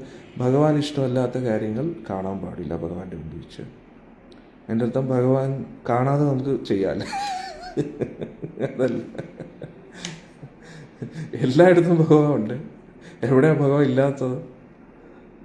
അന്നേരം ഭഗവാൻ കാണാതെ എന്ന് നമുക്ക് പറയാൻ കഴിയില്ല. ഭഗവാന്റെ കണ്ണുകൾ എവിടെയാ ഇല്ലാത്തത്? നമ്മുടെ കണ്ണുകളിലൂടെയും കാണുന്നത് ഭഗവാൻ തന്നെയാണ്, ആചാര്യന്മാർ പറയുന്നു. അതുകൊണ്ടാണ് ഭഗവാനെ ഹൃഷികേശൻ എന്ന് പറയുന്നത്. ഈ ലോകത്തിലുള്ള എല്ലാ ഇന്ദ്രിയങ്ങളുടെയും നാഥൻ ഗുരുവായൂരപ്പനാണ്. അതുകൊണ്ടാണ് ഹൃഷികേശൻ എന്ന് പറയുന്നത്. എല്ലാ ഇന്ദ്രിയങ്ങളുടെയും ഈശൻ, ഋഷികേശ് എന്ന് പറയുന്നു. അന്നേരം നമ്മുടെ ഈ ശരീരത്തിലെ എല്ലാ അവയവങ്ങളും ഭഗവാന്റേതാണ്. അന്നേരം ഭഗവാന്റെ പ്രോപ്പർട്ടിയാണ് ഈ ശരീരം. അന്നേരം ഭഗവാന്റെ പ്രോപ്പർട്ടി വെച്ച് ഭഗവാൻ കാണാൻ ആഗ്രഹിക്കാത്ത കാര്യങ്ങൾ, ഭഗവാൻ ചെയ്യാൻ ആഗ്രഹിക്കാത്ത കാര്യങ്ങൾ നമ്മൾ ചെയ്യുമ്പോൾ എങ്ങനെയാണ് ശരിയാവുന്നത്? അതുകൊണ്ട് കണ്ണ് വെച്ച് കാണാൻ പാടില്ലാത്ത കാണരുത്, ചെവി വെച്ച് കേൾക്കാൻ ഭഗവാന് ഇഷ്ടമല്ലാത്ത കാര്യങ്ങൾ കേൾക്കരുത്, അന്നേരം ഭഗവാൻ ഇഷ്ടമല്ലാത്ത കാര്യങ്ങൾ സംസാരിക്കരുത്, ഇഷ്ടമല്ലാത്ത കാര്യങ്ങൾ കഴിക്കരുത്, കൈകൊണ്ട് ഒരിക്കലും ഭഗവാൻ ഇഷ്ടമല്ലാത്ത കാര്യങ്ങൾ ചെയ്യരുത്. അന്നേരം നമ്മുടെ ഇന്ദ്രിയങ്ങളെ നിയന്ത്രിക്കണം. ഇതിനെയാണ് ഇന്ദ്രിയ നിയന്ത്രണം എന്ന് പറയുന്നത്. അന്നേരം ശുശ്രൂഷയാ. അന്നേരം ഇതൊക്കെ നമ്മൾ ചെയ്യുന്നു എന്താ? വളരെ ഉള്ളിൻ്റെ ഉള്ളിൽ നിന്ന് വളരെ അടുപ്പമായിട്ടിരിക്കുന്നു, ശുചിത്വം പാലിക്കുന്നു, വളരെ സീരിയസ് ആയിട്ടിരിക്കുന്നു, ഇന്ദ്രിയ നിയന്ത്രണങ്ങളൊക്കെ ചെയ്യുന്നു, പക്ഷെ സേവനം ചെയ്യുന്നില്ല. സേവനം എന്ന് പറഞ്ഞാൽ എന്താ? നവവിധ ഭക്തി. ഭഗവാന്റെ നാമം ജപിക്കുന്നു, ഭഗവാനെക്കുറിച്ച് കേൾക്കുന്നു, ഭഗവാന് വേണ്ടി പുഷ്പങ്ങൾ സമർപ്പിക്കുന്നു, നിവേദ്യം സമർപ്പിക്കുന്നു, ഭഗവാന്റെ വസ്ത്രം, ഭഗവാന് ഉടുപ്പൊക്കെ തയ്ച്ച് ഭഗവാന് ഇട്ട് കൊടുക്കുന്നു. അങ്ങനെ ഒരു ലിമിറ്റില്ല. നമുക്ക് എത്രത്തോളം ഭഗവാന് വേണ്ടി സേവനം ചെയ്യാൻ ആഗ്രഹമുണ്ടോ അത്രത്തോളം സേവനം ചെയ്യാൻ പറ്റും. ഇനി ചില വ്യക്തികൾ പറയും, ഇതൊന്നും ചെയ്യാൻ പാടില്ല, ചെയ്തു കഴിഞ്ഞാൽ പിന്നെ പ്രശ്നമാണ്. ജ്യോത്സ്യന്മാരൊക്കെ വന്നിട്ട് പറയും, നിങ്ങൾ ഇത് ചെയ്യുന്നില്ല, അതുകൊണ്ടാണ് പ്രശ്നം എന്ന് പറയുന്നത്. ഭഗവാന് വേണ്ടി ഒരുപിടി അവല് കൊടുത്തപ്പോഴത്തേക്ക് കുചേലൻ്റെ എല്ലാ ദാരിദ്ര്യവും മാറി. ദ്രൗപദി ദേവി ഭഗവാന്റെ വിരൽ ഭാഗത്ത്, ഹരേകൃഷ്ണ ഇടയ്ക്ക് നെറ്റ് പോയിരുന്നു, ഭഗവാന്റെ വിരലിൻ്റെ ഭാഗത്ത് ചെറുതായിട്ടൊരു മുറിവ് വന്നപ്പോഴത്തേക്ക് ദ്രൗപദി ദേവി അവിടെ ഒരു തുണി ഇങ്ങനെ കെട്ടിക്കൊടുത്തു. അതിന് പകരമായിട്ട് ഒരു ആപത്ഘട്ടത്തിൽ ഭഗവാൻ ദ്രൗപദി ദേവി രക്ഷിച്ചു. നമ്മൾ നമ്മുടെ ജീവിതത്തിൽ വരുന്ന ഗ്രഹദോഷങ്ങളും എല്ലാം ഭഗവാന് വേണ്ടി സേവനം ചെയ്യാത്തതുകൊണ്ടാണ്. പിന്നെ സേവനം ചെയ്യാനുള്ള അധികാരം എന്ന് പറഞ്ഞാൽ ഗുരുശിഷ്യ പരമ്പരയിലൂടെയുള്ള ദീക്ഷയാണ്. ദീക്ഷ സ്വീകരിച്ചിട്ടാണ് നമ്മൾ സേവനം ചെയ്യുന്നത്. അല്ലാതെ ചെയ്യുമ്പോൾ ഭഗവാൻ സ്വീകരിക്കത്തില്ല എന്നല്ല, ദീക്ഷ ശിക്ഷണങ്ങളിലൂടെയെങ്കിലും നമ്മൾ സ്വീകരിക്കണം. അതായത് ഹൃദയാംഗതമായിട്ടെങ്കിലും ഒരു ഗുരു പരമ്പരയിലൂടെയുള്ള അദ്ദേഹത്തെ ഗുരുവായിട്ട് സ്വീകരിക്കണം. അന്നേരം ദീക്ഷ ഔപചാരികപരമായിട്ട് നടന്നില്ലെങ്കിലും ഹൃദയം കൊണ്ട് ഒരു ഗുരുവിൻ്റെ ശിക്ഷണങ്ങളെ നമ്മൾ സ്വീകരിക്കുകയും 16 മാല ജപിക്കുകയും 4 യമനിയമങ്ങൾ പാലിക്കുകയും ചെയ്യുമ്പോൾ അത് ദീക്ഷയ്ക്ക് തത്തുല്യമാണ്. മനസ്സിലായില്ലേ? അന്നേരം ആ ഒരു ഗുരു പരമ്പരയിലൂടെ ഒരു ആചാര്യനെ നമ്മൾ ഗുരുവായിട്ട് ഹൃദയത്തിൽ സ്വീകരിച്ചു കഴിഞ്ഞാൽ അത് ദീക്ഷയ്ക്ക് തുല്യമാണ്.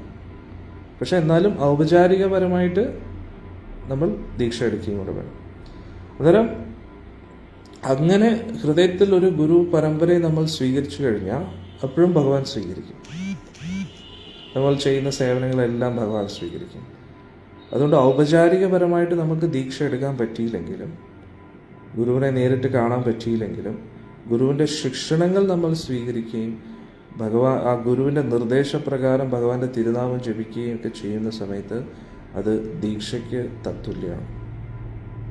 മനസ്സിലായില്ലേ? ആ ഒരു ആദ്യത്തെ സ്റ്റെപ്പ് കഴിഞ്ഞു എന്ന് നമുക്ക് വേണമെങ്കിൽ പറയാം. അന്നേരം ഔപചാരികപരമായിട്ട് ദീക്ഷ എടുത്തിട്ടും ഹൃദയാംഗതമായിട്ട് ഗുരുവിനെ സ്വീകരിക്കുന്നില്ല, ഇത് ഗുരുവാണെന്ന് അംഗീകരിക്കുന്നില്ല, ശിക്ഷണങ്ങൾ ഫോളോ ചെയ്യുന്നില്ല, പിന്നെ ദീക്ഷയ്ക്ക് അർത്ഥമില്ല. അതുകൊണ്ട് ഔപചാരികപരമായിട്ടുള്ള ദീക്ഷയെക്കാട്ടിയും ഹൃദയാംഗതമായിട്ട് ഗുരു പരമ്പരയെ സ്വീകരിക്കുന്നതാണ് ഏറ്റവും ഇമ്പോർട്ടൻ്റ്. എന്നിട്ട് അന്നേരം നമ്മൾ എന്താ ചെയ്യേണ്ടത്? അടുത്ത ശുശ്രൂഷയാ, ഭഗവാന്റെ സേവനങ്ങളിൽ ഏർപ്പെടണം. ഒരു രാജാവിനെ എങ്ങനെയാണോ നോക്കേണ്ടത് അതേപോലെ ഭഗവാനെ നോക്കണം. ഏറ്റവും ബെസ്റ്റ് ക്വാളിറ്റി നിവേദ്യം, ഏറ്റവും ബെസ്റ്റ് ഭഗവാൻ, ഏറ്റവും ബെസ്റ്റ് പാത്രത്തിൽ, അങ്ങനെ എല്ലാം ഏറ്റവും ബെസ്റ്റ് ആയിരിക്കണം. പിന്നെ പൊതുവേ നമ്മുടെ വീടുകളിലൊക്കെ ഭഗവാനെ ഏതെങ്കിലുമൊക്കെ ഒരു മൂലയിലായിരിക്കും ഇരുത്തുന്നത്. അത്തരം ഭഗവാനായിട്ടൊരു സ്പേസ് കൊടുക്കണം. എല്ലാവരും ഇങ്ങനെ ചെയ്യാൻ പറ്റുമെന്ന് അറിയത്തില്ല. പക്ഷേ നമ്മുടെ കഴിവിൻ്റെ പരമാവധി ഏറ്റവും ബെസ്റ്റ് ആയിരിക്കണം നമ്മൾ ഭഗവാന് വേണ്ടി കൊടുക്കുന്നത്.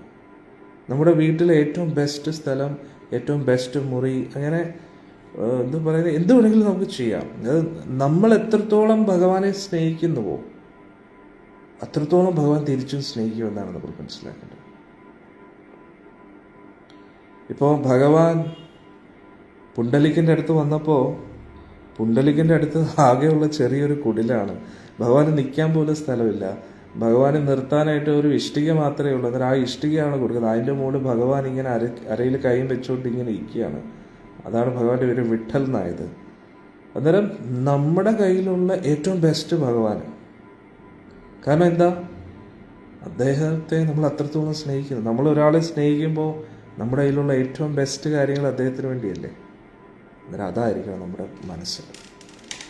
അന്നേരം വിശ്രംഭേനാത്മജൗജേന ഗൗരവേന ദമേന ച ശുശ്രൂഷയാ.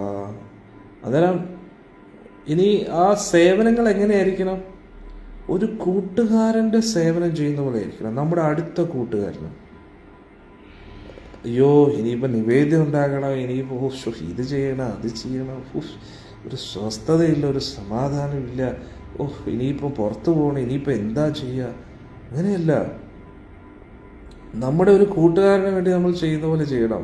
കൂട്ടുകാരൻ എന്ന് പറയുമ്പോൾ എന്തുവാണ്? ഏത് പാതിരാത്രി ഏത് സമയത്തും എന്ത് ചെയ്യാൻ അദ്ദേഹത്തിന് വേണ്ടി തയ്യാറായിരിക്കണം. അതാണ് കിട്ടില്ല. അന്നേരം വിശ്രംഭേന ആത്മശൗചേന ഗൗരവേന ദമേന ച ശുശ്രൂഷയാ സൗഹൃദേന. അതാണ് അന്നേരം ഇത് വളരെ ഇമ്പോർട്ടൻ്റ് ആണ്. ഇനി വാചാ മധുരയാ, അന്നേരം ഭഗവാനുമായിട്ട്, അന്നേരം ഇത് ഗുരുവിൻ്റെ സേവനം കൂടെ ഇവിടെ വരുന്നുണ്ട്. ഭഗവാന്റെ പ്രതിനിധിയായിട്ട് വരുന്ന ഗുരു. അന്നേരം ഇവിടെ അടുത്തത് വളരെ ഇമ്പോർട്ടൻ്റ് ആണ്. വാചാ മധുരയാ, ഗുരുവായിട്ട് സംസാരിക്കുമ്പോൾ വളരെ മധുരമായിട്ട് സംസാരിക്കണം എന്ന് പറയും. വായി തോന്നി എന്തെങ്കിലും വിളിച്ചു പറയരുത്. കാരണം ഭഗവാൻ ഇതൊക്കെ നോട്ട് ചെയ്യും. നമ്മൾ നമ്മുടെ ഗുരുവിനോട് എങ്ങനെ സംസാരിക്കുന്നോ അതിനനുസരിച്ച് ഭഗവാൻ പറയും, അത് ശരി, ഇത്രയൊക്കെ കാരുണ്യം കാണിച്ച ഗുരുവിനോട് ഇങ്ങനെയാണ് സംസാരിക്കുന്നത്, എങ്കിൽ ഇവർ ഗോലോകത്ത് വന്ന് എന്നോട് എങ്ങനെയായിരിക്കും സംസാരിക്കുക? So rejected.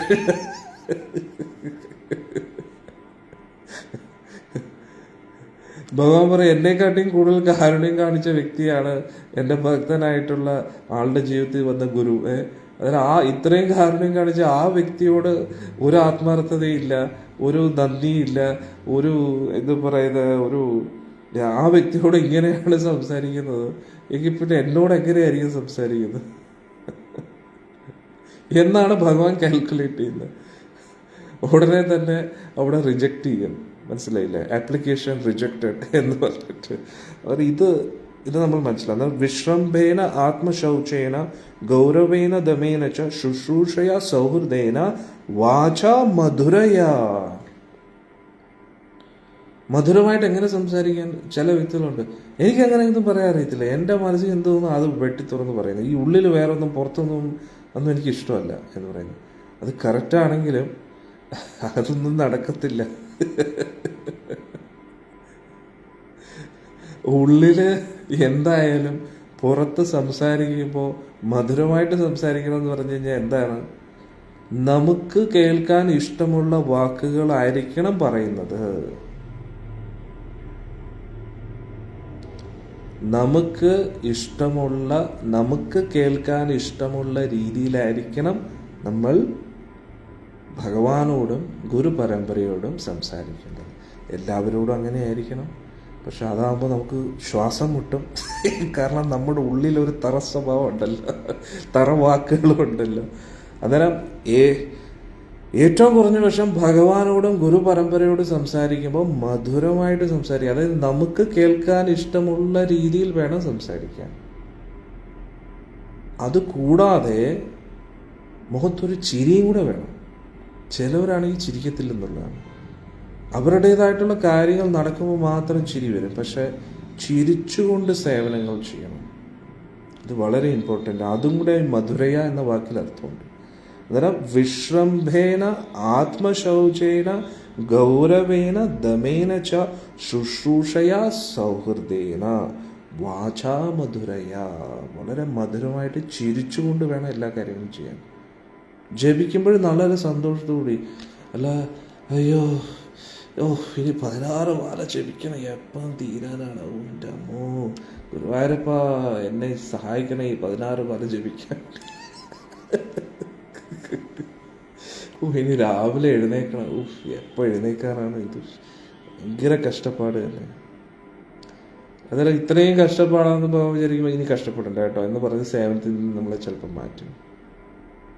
അന്നേരം ഭഗവാന്റെ സേവനം ഒരിക്കലും ഒരു കഷ്ടപ്പാട്, ബുദ്ധിമുട്ട് എന്നുള്ള രീതി കാണാതെ, അതായത് ഒരു കുഞ്ഞ് ജനിച്ചു കഴിഞ്ഞാൽ വലിയ കഷ്ടപ്പാടല്ലേ.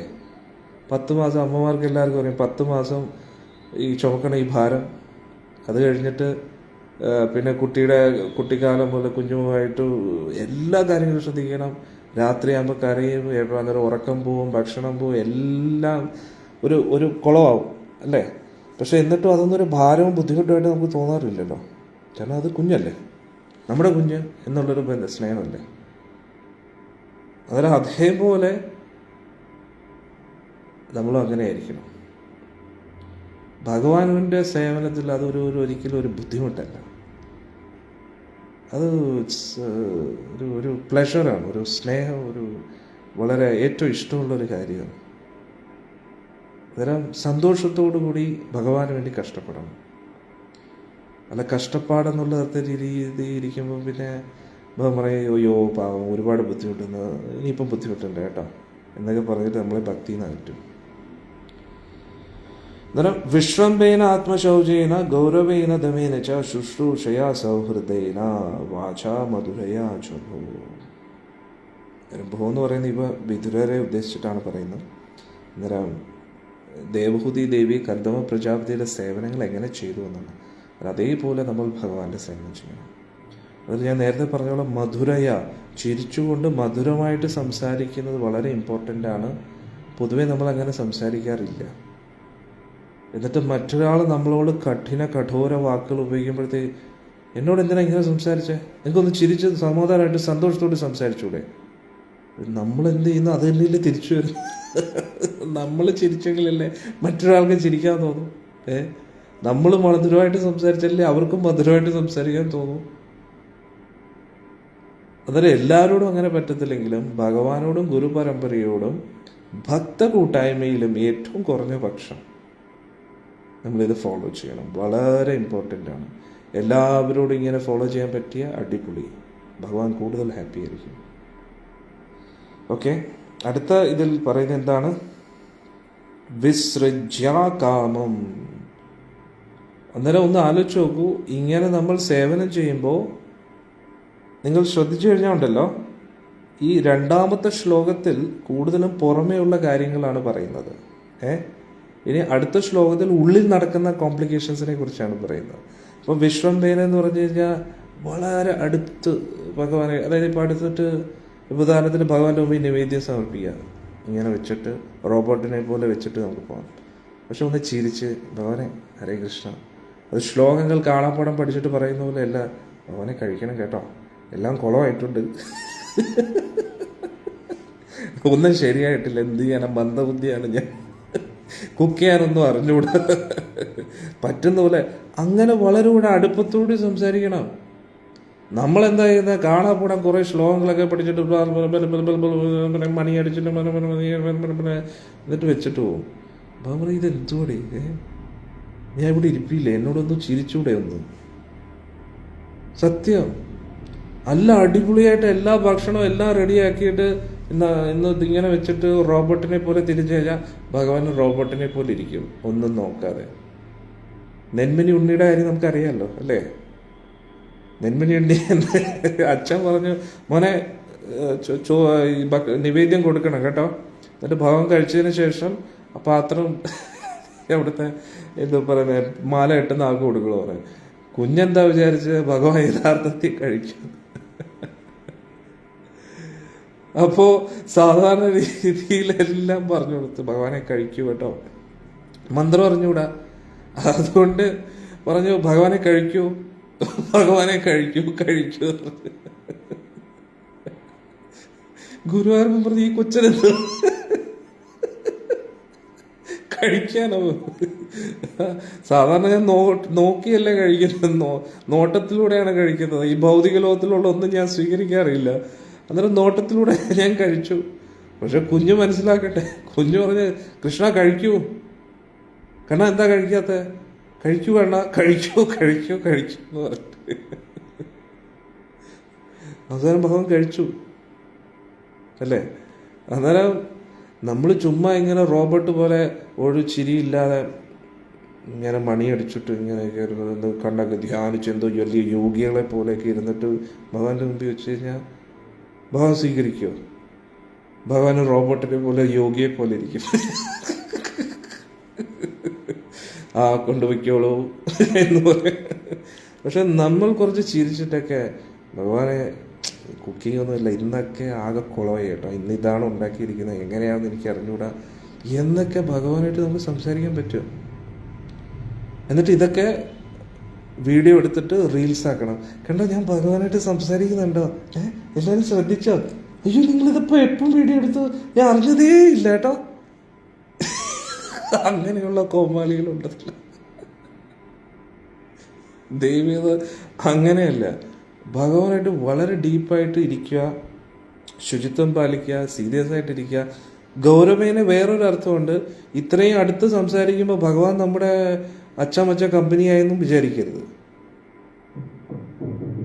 ഭഗവാൻ ഭഗവാനാണ്, നമ്മൾ വെറും തറയാണെന്നും കൂടെ മറന്നു പോരുത്, ആ സ്ഥാനം മറന്നു പോരുത്. ഭഗവാനായിട്ട് അടുപ്പമായിരിക്കണം. അത് നമ്മുടെ എല്ലാവരുടെയും പ്രശ്നം എന്ന് പറഞ്ഞാൽ ഒന്നീ ആശാന്റെ നെഞ്ചത്ത് അല്ലെങ്കിൽ കളരിക്ക് പുറത്തുനിന്ന് അടുപ്പമാകുമ്പോൾ പിന്നെ ഭഗവാനോട് എന്തും കാണിക്കും, ഒരു റെസ്പെക്റ്റ് എല്ലാം പോകുന്നുള്ള. അല്ലെങ്കിൽ പിന്നെ റെസ്പെക്റ്റ് തുടരുത്, ശുദ്ധി, മാറിക്കൂ എന്നൊക്കെ പറഞ്ഞിട്ട് ഭഗവാനുമായിട്ട് ഒരു ബന്ധമില്ലെന്നുള്ളതാണ്. അവരെ ഭഗവാൻ പറയും മാറിക്കൂ, നീ മാറിക്ക്, ദൂരേക്ക്, നീ അടുത്ത് വരണ്ടെന്ന്.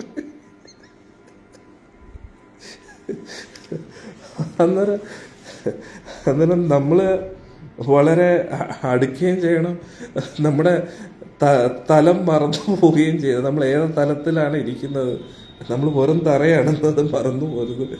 അന്നേരം ശുചിത്വം പാലിക്കുക, സീരിയസ് ആയിട്ടിരിക്കുക. പിന്നെ ഭഗവാന്റെ മുമ്പിൽ ഇരുന്നിട്ട് ഇത്രയൊക്കെ ഇതായിട്ട് വേറെ അങ്ങോട്ടും ഇങ്ങോട്ടും ഒക്കെ നോക്കി അത് ശരിയാവത്തില്ല. പിന്നെ എന്തെങ്കിലുമൊക്കെ ഭഗവാൻ വേണ്ടി ചെയ്യുകയും വേണം. ഭഗവാൻ ഇഷ്ടമുള്ള കാര്യം എന്താ? നാമജപം, കീർത്തനം. അത് സന്തോഷത്തോടി ചിരിച്ചും കളിച്ചുമൊക്കെ ആയിരിക്കണം ജപിക്കേണ്ടത്. അന്നേരം പിന്നെ ഭഗവാനോട് വളരെ ഒരു ഫ്രണ്ട്ഷിപ്പ് വേണം, ഒരു സൗഹൃദയന, വളരെ അടുത്ത്. എന്നിട്ട് സംസാരിക്കുന്നത് വളരെ മധുരമായിട്ട് ചിരിച്ചുകൊണ്ട് ഭഗവാന്റെ അടുത്ത് സംസാരിക്കണം. എടാ, അതൊരു വ്യക്തിയാണ്.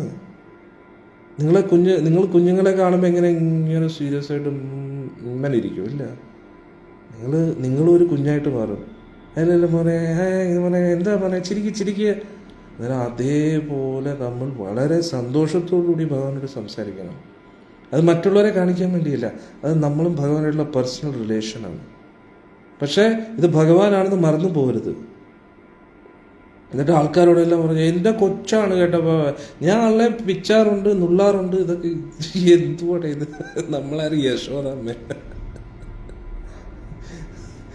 അന്നേരം അടുപ്പം ഉണ്ടായിരിക്കണം, പക്ഷെ ഈ ലൈൻ ക്രോസ് ചെയ്യാനും പാടില്ല. എല്ലാത്തിനും ഒരു ലിമിറ്റുണ്ട്. മനസ്സിലായില്ലേ? പിന്നെ ചിലവരാണെങ്കിൽ വിഗ്രഹത്തിൽ ഉമ്മ വയ്ക്കുകയൊക്കെ ചെയ്യും. പക്ഷെ എന്തിനാണ് നമ്മുടെ തുപ്പൽ കൊണ്ട് വെറുതെ ഭഗവാൻ നശിപ്പിച്ച്?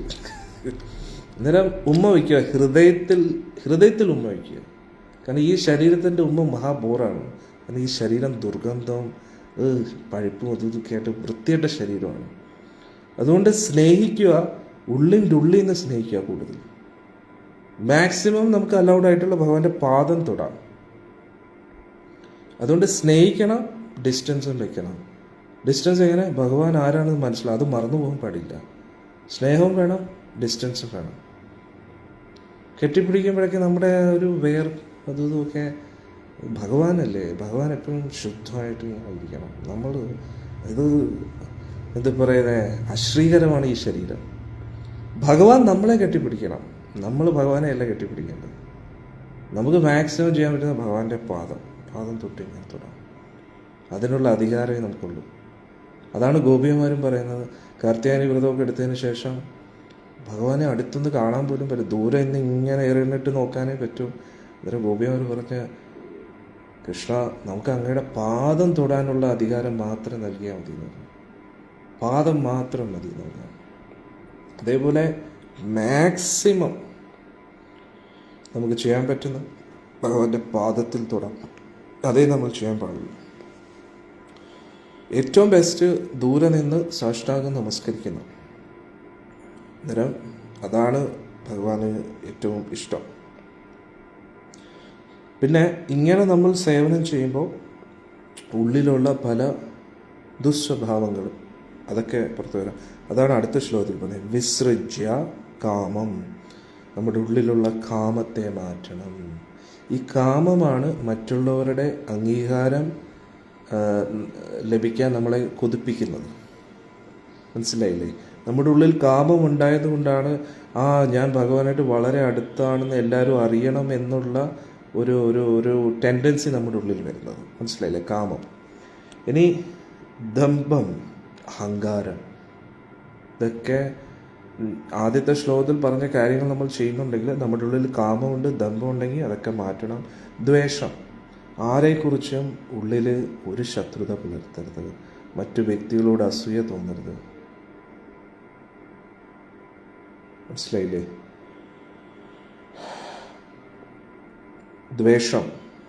ദ്വേഷം പാടില്ല.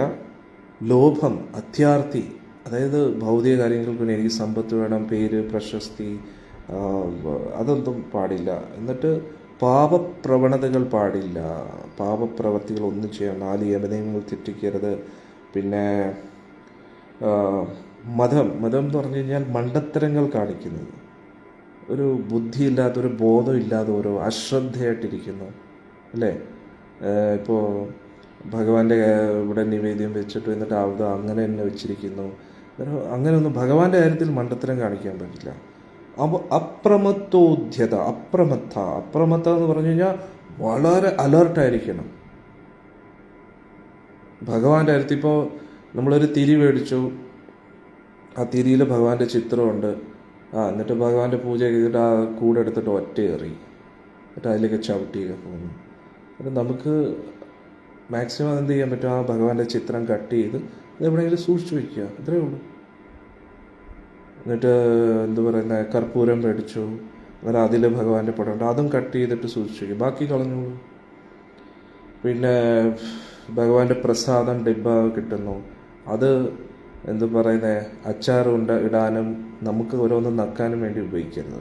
അത് ഭഗവാന്റെ പടമുള്ള ഡബ്ബയാണ്. അത് ഭഗവാനുമായിട്ട് ബന്ധപ്പെട്ട എന്തെങ്കിലും സാധനം വെക്കാനായിട്ട് സൂക്ഷിച്ചു വയ്ക്കാം. അങ്ങനെ കുറേ കാര്യങ്ങൾ. എന്നിട്ട് നമ്മൾ പ്രസാദം എന്താ പറയുക, ആ ഡബ്ബയിൽ നിന്ന് പ്രസാദം ഇങ്ങനെ കോരി നക്കിയിട്ട് വീണ്ടും സ്പൂൺ അതിൽ വെക്കാൻ പാടില്ല. നിങ്ങൾ പറയും, സ്വാമിജി ഇത് എന്തൊക്കെയാണ്, ഇതെന്ത് നമ്മുടെ വീടൊന്ന് ക്ഷേത്രമാക്കുകയാണോ? ഞാൻ പറയുന്നത്, ഇതൊന്നും പറഞ്ഞു തരേണ്ടതല്ല. നമ്മൾ ഭഗവാനെ സ്നേഹിക്കുന്നുണ്ടെങ്കിൽ നമ്മൾ ഇത് ഓട്ടോമാറ്റിക്കലി ചെയ്യും. എന്നിട്ടൊന്ന് ആലോചിച്ച് നോക്കൂ, ആ ഡിബ്ബയിൽ ഭഗവാന്റെ പടമുണ്ട് അല്ലേ? എന്നിട്ട് ഒരു സ്പൂൺ എടുത്തിട്ട് നമ്മളത് നക്കുന്നു, എന്നിട്ട് ആ സ്പൂൺ അതിൽ വെക്കുമ്പോൾ നമ്മുടെ എച്ചിൽ ഭഗവാനുമായിട്ട് ടച്ച് ആവുകയാണ്. എന്നിട്ട് ഇതൊക്കെ ഒരുപാട് കൂടുതലല്ലേ സ്വാമിജി എന്ന് പറയുന്നുണ്ടെങ്കിൽ അത് ഭഗവാനല്ലേ? നമ്മൾ അത്രയും സ്നേഹിക്കുന്ന ആളിനെ അങ്ങനെ നമുക്ക് ഭഗവാന്റെ ഒരു ചിത്രം, ഒരു ചെറിയൊരു ചിത്രത്തെ പോലും നമ്മൾ ഒരിക്കലും റെസ്പെക്റ്റ് ഇല്ലാതെ കളയരുത്. ഇനി ഭഗവാന്റെ തിരുനാമം, ഭഗവാനെ പോലെ റെസ്പെക്റ്റ് ചെയ്യണം. ഭഗവാന്റെ തിരുനാമം കൃഷ്ണ എന്ന് എഴുതിയിട്ടുണ്ട്. ഇതും കൂടെ പറഞ്ഞാൽ നിങ്ങൾ ഞെട്ടും. ഇപ്പോൾ ഒരു കടയിൽ നിന്നൊരു ബില്ല് മേടിച്ചു, കടയുടെ പേര് കൃഷ്ണ സ്റ്റോഴ്സ്.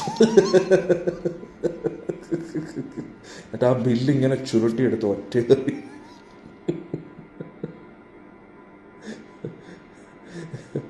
അങ്ങനെ കൃഷ്ണ എന്നൊരു വാക്കുണ്ടെങ്കിൽ ബി കെയർഫുൾ, വളരെ ശ്രദ്ധിക്കണം. കൃഷ്ണ എന്ന് വന്നോ, ഒരു വാക്ക് വന്നോ, രാധാറാണിയുടെ പേര് വന്നോ, ഹരേ കൃഷ്ണ എന്ന് വന്നോ, ഗോവിന്ദ, നാരായണ എന്നൊക്കെ എന്താ പറയുക, ഭഗവാന്റെ പേരുകളാണ്. അതൊരിക്കലും ഡസ്റ്റ്ബിനിൽ പോകാൻ പാടില്ല, അത് കത്താൻ പാടില്ല. നമ്മുടെ ജീവിതം, നമ്മുടെ ഭക്തി കത്തിക്കരിഞ്ഞു പോകുന്നുള്ളതാണ്. അന്നേരം ഇതൊന്നും പേടിച്ചല്ല ചെയ്യേണ്ടത്. നമ്മൾ സ്നേഹിക്കുന്ന ആളുടെ പേരാണ്. അന്നേരം അത് നമുക്ക് എങ്ങനെയാണ് ഇങ്ങനെ അശ്രദ്ധമായിട്ട് കളയാൻ പറ്റുന്നത്? ഇങ്ങനെ പരംപൂജ്യ രാധാനാഥ് സ്വാമി മഹാരാജ് പറയും, attention to small details is a sign of love. അതായത് ഭഗവാന്റെ കാര്യത്തിൽ, ചെറിയ കാര്യത്തിൽ പോലും എത്രത്തോളം ശ്രദ്ധ പുലർത്തുന്നുവോ അത് ഭഗവാനുമായിട്ടുള്ള സ്നേഹത്തിൻ്റെ ലക്ഷണമാണെന്ന് പറയും. നമ്മൾ ഭഗവാനെ സ്നേഹിക്കുന്നുണ്ടെങ്കിൽ ഓട്ടോമാറ്റിക്കലി നമ്മൾ എല്ലാ കാര്യത്തിലും ശ്രദ്ധാലു ആയിരിക്കും. എന്നിട്ട് ഇതിൻ്റെ ഹയസ്റ്റ് പോയിന്റ് എന്ന് പറഞ്ഞാൽ എന്താ, വഴിയിലൂടെ നടക്കുമ്പോഴും ഇങ്ങനെ ഒരു ഉറുമ്പനെ ചവിട്ടുന്നില്ല, ഇതങ്ങ് പോവും. മനസ്സിലായില്ല? ഒന്ന് ആലോചിച്ച് നോക്കൂ. ഇപ്പം ഞാൻ ഭഗവാനുമായിട്ട് ബന്ധപ്പെട്ട റൂൾസേ പറയുന്നുള്ളൂ. മൊത്തം റൂൾസ് പറഞ്ഞാൽ പിന്നെ ഇരിക്കാൻ പറ്റത്തില്ല, എഴുന്നേക്കാൻ പറ്റില്ല. അത്രത്തോളം ജാഗരൂകരായിട്ട് ഈ ലോകത്തിൽ ജീവിക്കണമെന്നാണ് പറയുന്നത്. ഇപ്പോൾ ഒരു ബോധവും ഇല്ല, ഒരു ലക്കും ബ്രേക്കും ഇല്ലാത്തൊരു ജീവിതമാണ് നമ്മുടെ. അങ്ങനെയല്ല, വളരെ ഫോക്കസ്ഡ്. അന്നേരം ഒന്ന് ആലോചിച്ച് നോക്കുക, അങ്ങനെ നമ്മൾ ഇരിക്കുമ്പോൾ എന്തുമായിരിക്കും? നമ്മുടെ ബോധം ഹയസ്റ്റ് പോയിന്റിലെത്തും. അപ്പോൾ എന്താവും? അതായത് ഈ സൃഷ്ടി മൊത്തം ഭഗവാന്റേതായിട്ട് കാണാൻ തുടങ്ങും. ഒരു വെള്ളം വേസ്റ്റ് ചെയ്യത്തില്ല, കാരണം ഇത് ഭഗവാന്റെ എനർജിയാണ്. കറണ്ട് അതും ഭഗവാന്റെ എനർജിയാണ്. എന്നിട്ട് ഒരു കാര്യവും വേസ്റ്റ് ചെയ്യത്തില്ല. എല്ലാം കൃഷ്ണനുമായിട്ട് ബന്ധപ്പെട്ട് ഇങ്ങനെ കണ്ട് ചിലപ്പോൾ മറ്റുള്ളവർക്ക് നമ്മുടെ ഉള്ളിൽ താമസിക്കാൻ പേടിയായിരിക്കും. ഇതെന്തോ ഒരു ടൈം ടേബിളാണോ, ഇതെന്തോ റോബോട്ടാണോ എന്ന് തോന്നും. പക്ഷേ മറ്റുള്ളവരാണ് ഒരു റോബോട്ടിനെ പോലെ ജീവിക്കുന്നതെന്ന് നമ്മൾ മനസ്സിലാവും. നമ്മൾ ഉണർന്ന വ്യക്തികളാണ്. അങ്ങനെ അലേർട്ടായിട്ട് നമ്മൾ ജീവിക്കുമ്പോൾ, എന്തിനേറെ പറയുന്നത്, ഭൂമിയിൽ ചവിട്ടുന്നതിന് മുമ്പേ ഭൂമിയെ തൊട്ട് തൊഴും ഭൂമിദേവി ഭഗവാന്റെ ഭക്തയാണ് അവിടെ. ഹരേ കൃഷ്ണ. അങ്ങനെ നമ്മൾ ഈ ഇന്ദ്രിയങ്ങളെ പോലും, നമ്മുടെ ശരീരത്തിൻ്റെ ഇന്ദ്രിയങ്ങളെ പോലും, ഈ കണ്ണ് ഭഗവാന്റേതാണ്, ഈ ചെവി ഭഗവാന്റേതാണ്, ഇത് വെച്ച് തെറ്റായിട്ടുള്ളതൊന്നും കാണാൻ പാടില്ല, ഇത് വെച്ചൊന്നും കേൾക്കാൻ പാടില്ല, തെറ്റായിട്ടുള്ളതൊന്നും ഈ ശരീരം തെറ്റായിട്ടുള്ളൊരു കാര്യത്തിന് ഉപയോഗിക്കാൻ പാടില്ല. ഇത് കാരണം ഇത് ഭഗവാന്റെ വസ്തുവാണ്, ഭഗവാന്റെ ഉപകരണമാണ്. അന്നേരം ആ ഒരു തലം വരെ നമുക്ക് എത്താൻ പറ്റുന്നില്ല. ഇപ്പോൾ ഈ ശരീരത്തെ നമ്മളായിട്ട് കാണുന്നു, പക്ഷെ ഇത് ഭഗവാന്റെ ആയിട്ട് കണ്ടു നോക്കൂ. നമുക്ക് പിന്നെ ഈ ശരീരം വെച്ച് ഒരു തെറ്റും ചെയ്യാൻ പറ്റത്തില്ല. ഒരു കാരണവശാലും അബദ്ധങ്ങൾ കാണിക്കാൻ പറ്റില്ല. ഇത് ഭഗവാന്റെ പ്രോപ്പർട്ടിയാണ്. അന്നേരം ഭഗവാന്റെ പ്രോപ്പർട്ടി എങ്ങനെയാണ് നമുക്ക് മിസ്യൂസ് ചെയ്യാൻ പറ്റുന്നത്? നമ്മുടേതെന്ന് പറയുന്നൊരു അവിടെ ഒരു സംഭവം ഇല്ല. ഇത് ഭഗവാന്റേതാണ്. അന്നേരം നമ്മുടെ മനസ്സും അങ്ങനെ ഭഗവാനെ അർപ്പിച്ചു എന്തുമായിരിക്കും, ഡെഡ്ലി ആയിരിക്കും. മനസ്സുകൊണ്ടും നമ്മുടെ മനസ്സ് കൃഷ്ണൻ്റേതാണ്. അതുകൊണ്ട് മനസ്സിൽ ഭഗവാൻ ഇഷ്ടമല്ലാത്ത ഒരു ചിന്തയും വരരുത്. ശരീരം ഭഗവാന് കൊടുത്തു, മനസ്സ് ഭഗവാന് കൊടുത്തു, ഇനി വാക്കും. കാരണം എൻ്റെ വായിൽ നിന്ന് വരുന്ന ശബ്ദവും കൃഷ്ണൻ്റെയാണ്. അതുകൊണ്ട് ഭഗവാൻ ഇഷ്ടമല്ലാത്ത ഒന്നും ഞാൻ സംസാരിക്കത്തില്ല. അതിനെയാണ് ശരണാഗതി എന്ന് പറയുന്നത്. പിന്നെ സന്യാസത്തിൻ്റെ ആവശ്യമില്ല. അവിടെ സന്യാസത്തിൻ്റെ ആവശ്യമില്ല. ഓൾറെഡി സന്യാസിയായി. അതാണ് സന്യാസം. സർവ്വതും ഭഗവാന് വേണ്ടി സമർപ്പിച്ചു, ഭഗവാന്റെ സന്തോഷത്തിന് വേണ്ടി. ഭഗവാൻ ഇഷ്ടമല്ലാത്ത ഒന്നും ചെയ്യുന്നില്ല. എപ്പോഴും ഇങ്ങനെ അലർട്ടായിട്ട് ഇരുന്നു കഴിഞ്ഞാൽ എന്തുമായിരിക്കും? ഇതാണ് കൃഷ്ണ. അതായത് ഇവിടെ വിസൃജ്യ കാമം ദമ്പം ച ദ്വേഷം ലോഭം അഹം മതം അപ്രമത്തോദ്ധ്യത നിത്യം. ഇതെവിടെ എന്താ പറയുന്നത്? എപ്പോഴാണ്? നിത്യം. നിത്യം എന്ന വാക്കാണ് ഉപയോഗിച്ചിരുന്നത്. എപ്പോഴും ഇങ്ങനെ ആയിരിക്കണം എന്ന് പറയുന്നു. വല്ലപ്പോഴും ഒക്കെ അല്ല, എപ്പോഴും. അന്നേരം തേജയാംശം അതോഷയത്. അങ്ങനെ അതോഷയത് കർദമ പ്രജാപതിയെ സന്തോഷിപ്പിച്ചു. എങ്ങനെയുണ്ട്? സൂപ്പർ അല്ലേ? എങ്ങനെ ഇഷ്ടപ്പെട്ടോ എനിക്ക് ഈ 2 ശ്ലോകങ്ങൾ? ഭാഗവത്തിൽ നമുക്ക് എത്ര കാര്യങ്ങൾ പഠിക്കാൻ പറ്റുന്നു. അന്നേരം നമ്മൾ ഇപ്പോൾ ഭക്തിയിൽ പുരോഗമിക്കാത്ത എന്തുകൊണ്ടാണ്? ഈ 2 ശ്ലോകങ്ങൾ ഫോളോ ചെയ്യുന്നില്ല. ജപിക്കുമ്പോഴും സേവനങ്ങൾ ചെയ്യുമ്പോഴും ഈ 2 ശ്ലോകങ്ങൾ ഫോളോ ചെയ്യണം. ഈ 2 ശ്ലോകങ്ങൾ നിങ്ങളൊന്ന് ഫോളോ ചെയ്ത് നോക്കൂ. 100% പറ്റിയില്ലെങ്കിലും നിങ്ങളുടെ കഴിവിൻ്റെ പരമാവധി ഒന്ന് പരിശ്രമിച്ച് നോക്കൂ. ഓട്ടോമാറ്റിക്കലി നിങ്ങൾക്ക് ഭഗവാനായിട്ടൊരു കണക്ഷൻ കിട്ടുന്നില്ല. നമ്മൾ മൊബൈൽ ഫോണിൽ മറ്റ് വ്യക്തിയായിട്ട് എങ്ങനെയാണോ കോണ്ടാക്ട് ചെയ്യുന്നത്, അതേപോലെ നമുക്ക് ക്രമേണ ഭഗവാന്റെ സാന്നിധ്യം സാമീപ്യം അറിയാൻ പറ്റുന്നില്ല. നമ്മുടെ ബോധം വളരെ ഹൈ ഫ്രീക്വൻസിയിലിരിക്കും. അപ്പോൾ എന്ത് പറ്റും? പിന്നെ ഭഗവാനായിട്ട് ബന്ധപ്പെട്ട എല്ലാ കാര്യങ്ങൾക്കും നിങ്ങൾക്ക് ഓട്ടോമാറ്റിക്കലി ഒരു അട്രാക്ഷൻ തോന്നും. എല്ലാത്തിലും നിങ്ങൾക്ക് ഒരു അട്രാക്ഷൻ തോന്നും. നാമം ജപിക്കാൻ പിന്നെ ബുദ്ധിമുട്ടല്ല, ഓട്ടോമാറ്റിക്കലി ഇതിലൂടെ ആനന്ദം കിട്ടാൻ തുടങ്ങും. കാരണം ഭഗവാൻ എന്ന് പറഞ്ഞാൽ സച്ചിദാനന്ദനാണ്. അതുകൊണ്ട് ആനന്ദത്തിൻ്റെ സ്രോതസ്സാണ് ഭഗവാൻ. ഈ പ്രപഞ്ചത്തിലുള്ള എല്ലാ ആനന്ദങ്ങളും വരുന്നത് ഭഗവാനിൽ നിന്നാണ്. അതുകൊണ്ട് ഭഗവാനുമായിട്ട് നമ്മൾ കണക്റ്റഡ് ആയിട്ടിരുന്ന വേറൊരു ആനന്ദത്തിൻ്റെ ആവശ്യം നമുക്കില്ല, ഭഗവാൻ മാത്രം മതി. അതാണ് ഇന്നത്തെ ശ്ലോകത്തിൽ നമ്മൾ മനസ്സിലാക്കേണ്ടത്. അന്നേരം ദേവഹൂതി ദേവി അത്രയ്ക്ക് ശ്രദ്ധയോടുകൂടിയാണ് കർദമ പ്രജാപതിയുടെ സേവനം ചെയ്തത്. ഒന്ന് ആലോചിച്ചു നോക്കുക. അന്നേരം ഇതേപോലെ നമ്മൾ ഭഗവാന്റെ സേവനം ചെയ്യുകയാണെങ്കിൽ എന്തുമായിരിക്കും? പിന്നെ നമുക്കൊരു പ്രശ്നമേ ഇല്ല. ഒരു പ്രശ്നവും നമ്മളെ ബാധിക്കുന്നില്ല. പിന്നെ നമ്മൾ മുക്താവസ്ഥയിൽ എത്തിക്കഴിഞ്ഞു. പിന്നെ നമ്മൾ ഈ ലോകത്തുണ്ടെന്നേ ഉള്ളൂ. പക്ഷേ ഈ ലോകവും നമ്മുടെ ശരീരവും നമ്മുടേതായിട്ട് കരുതുന്ന എല്ലാം നമ്മൾ ഭഗവാന്റെ സേവനത്തിൽ അർപ്പിക്കുമ്പോൾ അത് പറഞ്ഞാൽ മാത്രം പോരാ. സർവം കൃഷ്ണാർപ്പണമസ്തു എന്നല്ല, ഇങ്ങനെ ജീവിക്കുമ്പോഴാണ് നമ്മൾ സർവം കൃഷ്ണാർപ്പണമസ്തു ആകുന്നത്.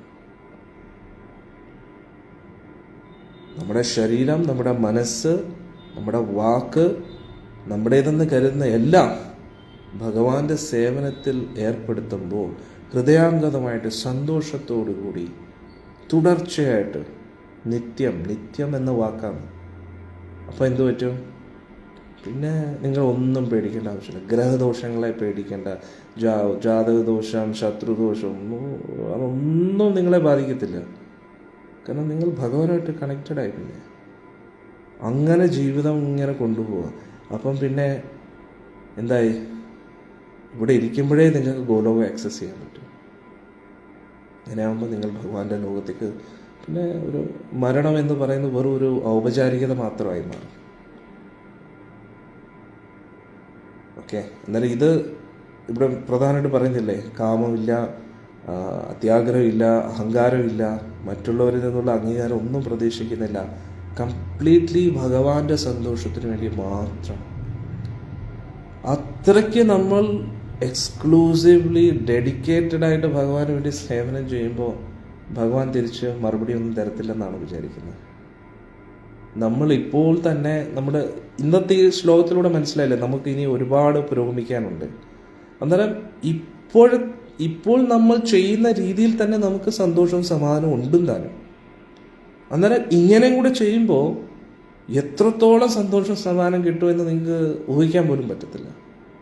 കാരണം ഇപ്പോൾ നമ്മൾ ചെയ്യുന്ന സേവന രീതി ശരിയല്ല, എന്നിട്ട് പോലും നമുക്കൊരു സന്തോഷവും സമാധാനവും ഉണ്ടെങ്കിൽ ഇങ്ങനെയും കൂടെ ചെയ്യുമ്പോൾ എന്തായിരിക്കും, പിന്നെ നമ്മൾ വേറൊരു ലെവലിലേക്കായിരിക്കും പറ്റി. അതാണ് നമ്മൾ മനസ്സിലാക്കുന്നത്. ഓക്കെ, ഇനി നമുക്ക് നാളത്തെ സത്സംഗത്തിൽ കാണാം. ക്ഷമിക്കണം, ഇന്നലെ കുറച്ച് ദിവസങ്ങളായിട്ട് ഗർഗഭാഗവതം എടുക്കാൻ പറ്റുന്നില്ല. നോക്കാം, മാക്സിമം ഇന്ന് എടുക്കാൻ ഭഗവാൻ അനുവദിക്കട്ടെ എന്ന് വിചാരിക്കുന്നു. ഹരേ കൃഷ്ണ. എല്ലാവർക്കും ഭഗവാന്റെ അനുഗ്രഹം ലഭിക്കട്ടെ എന്ന് പ്രാർത്ഥിക്കുന്നു. ഹരേ കൃഷ്ണ.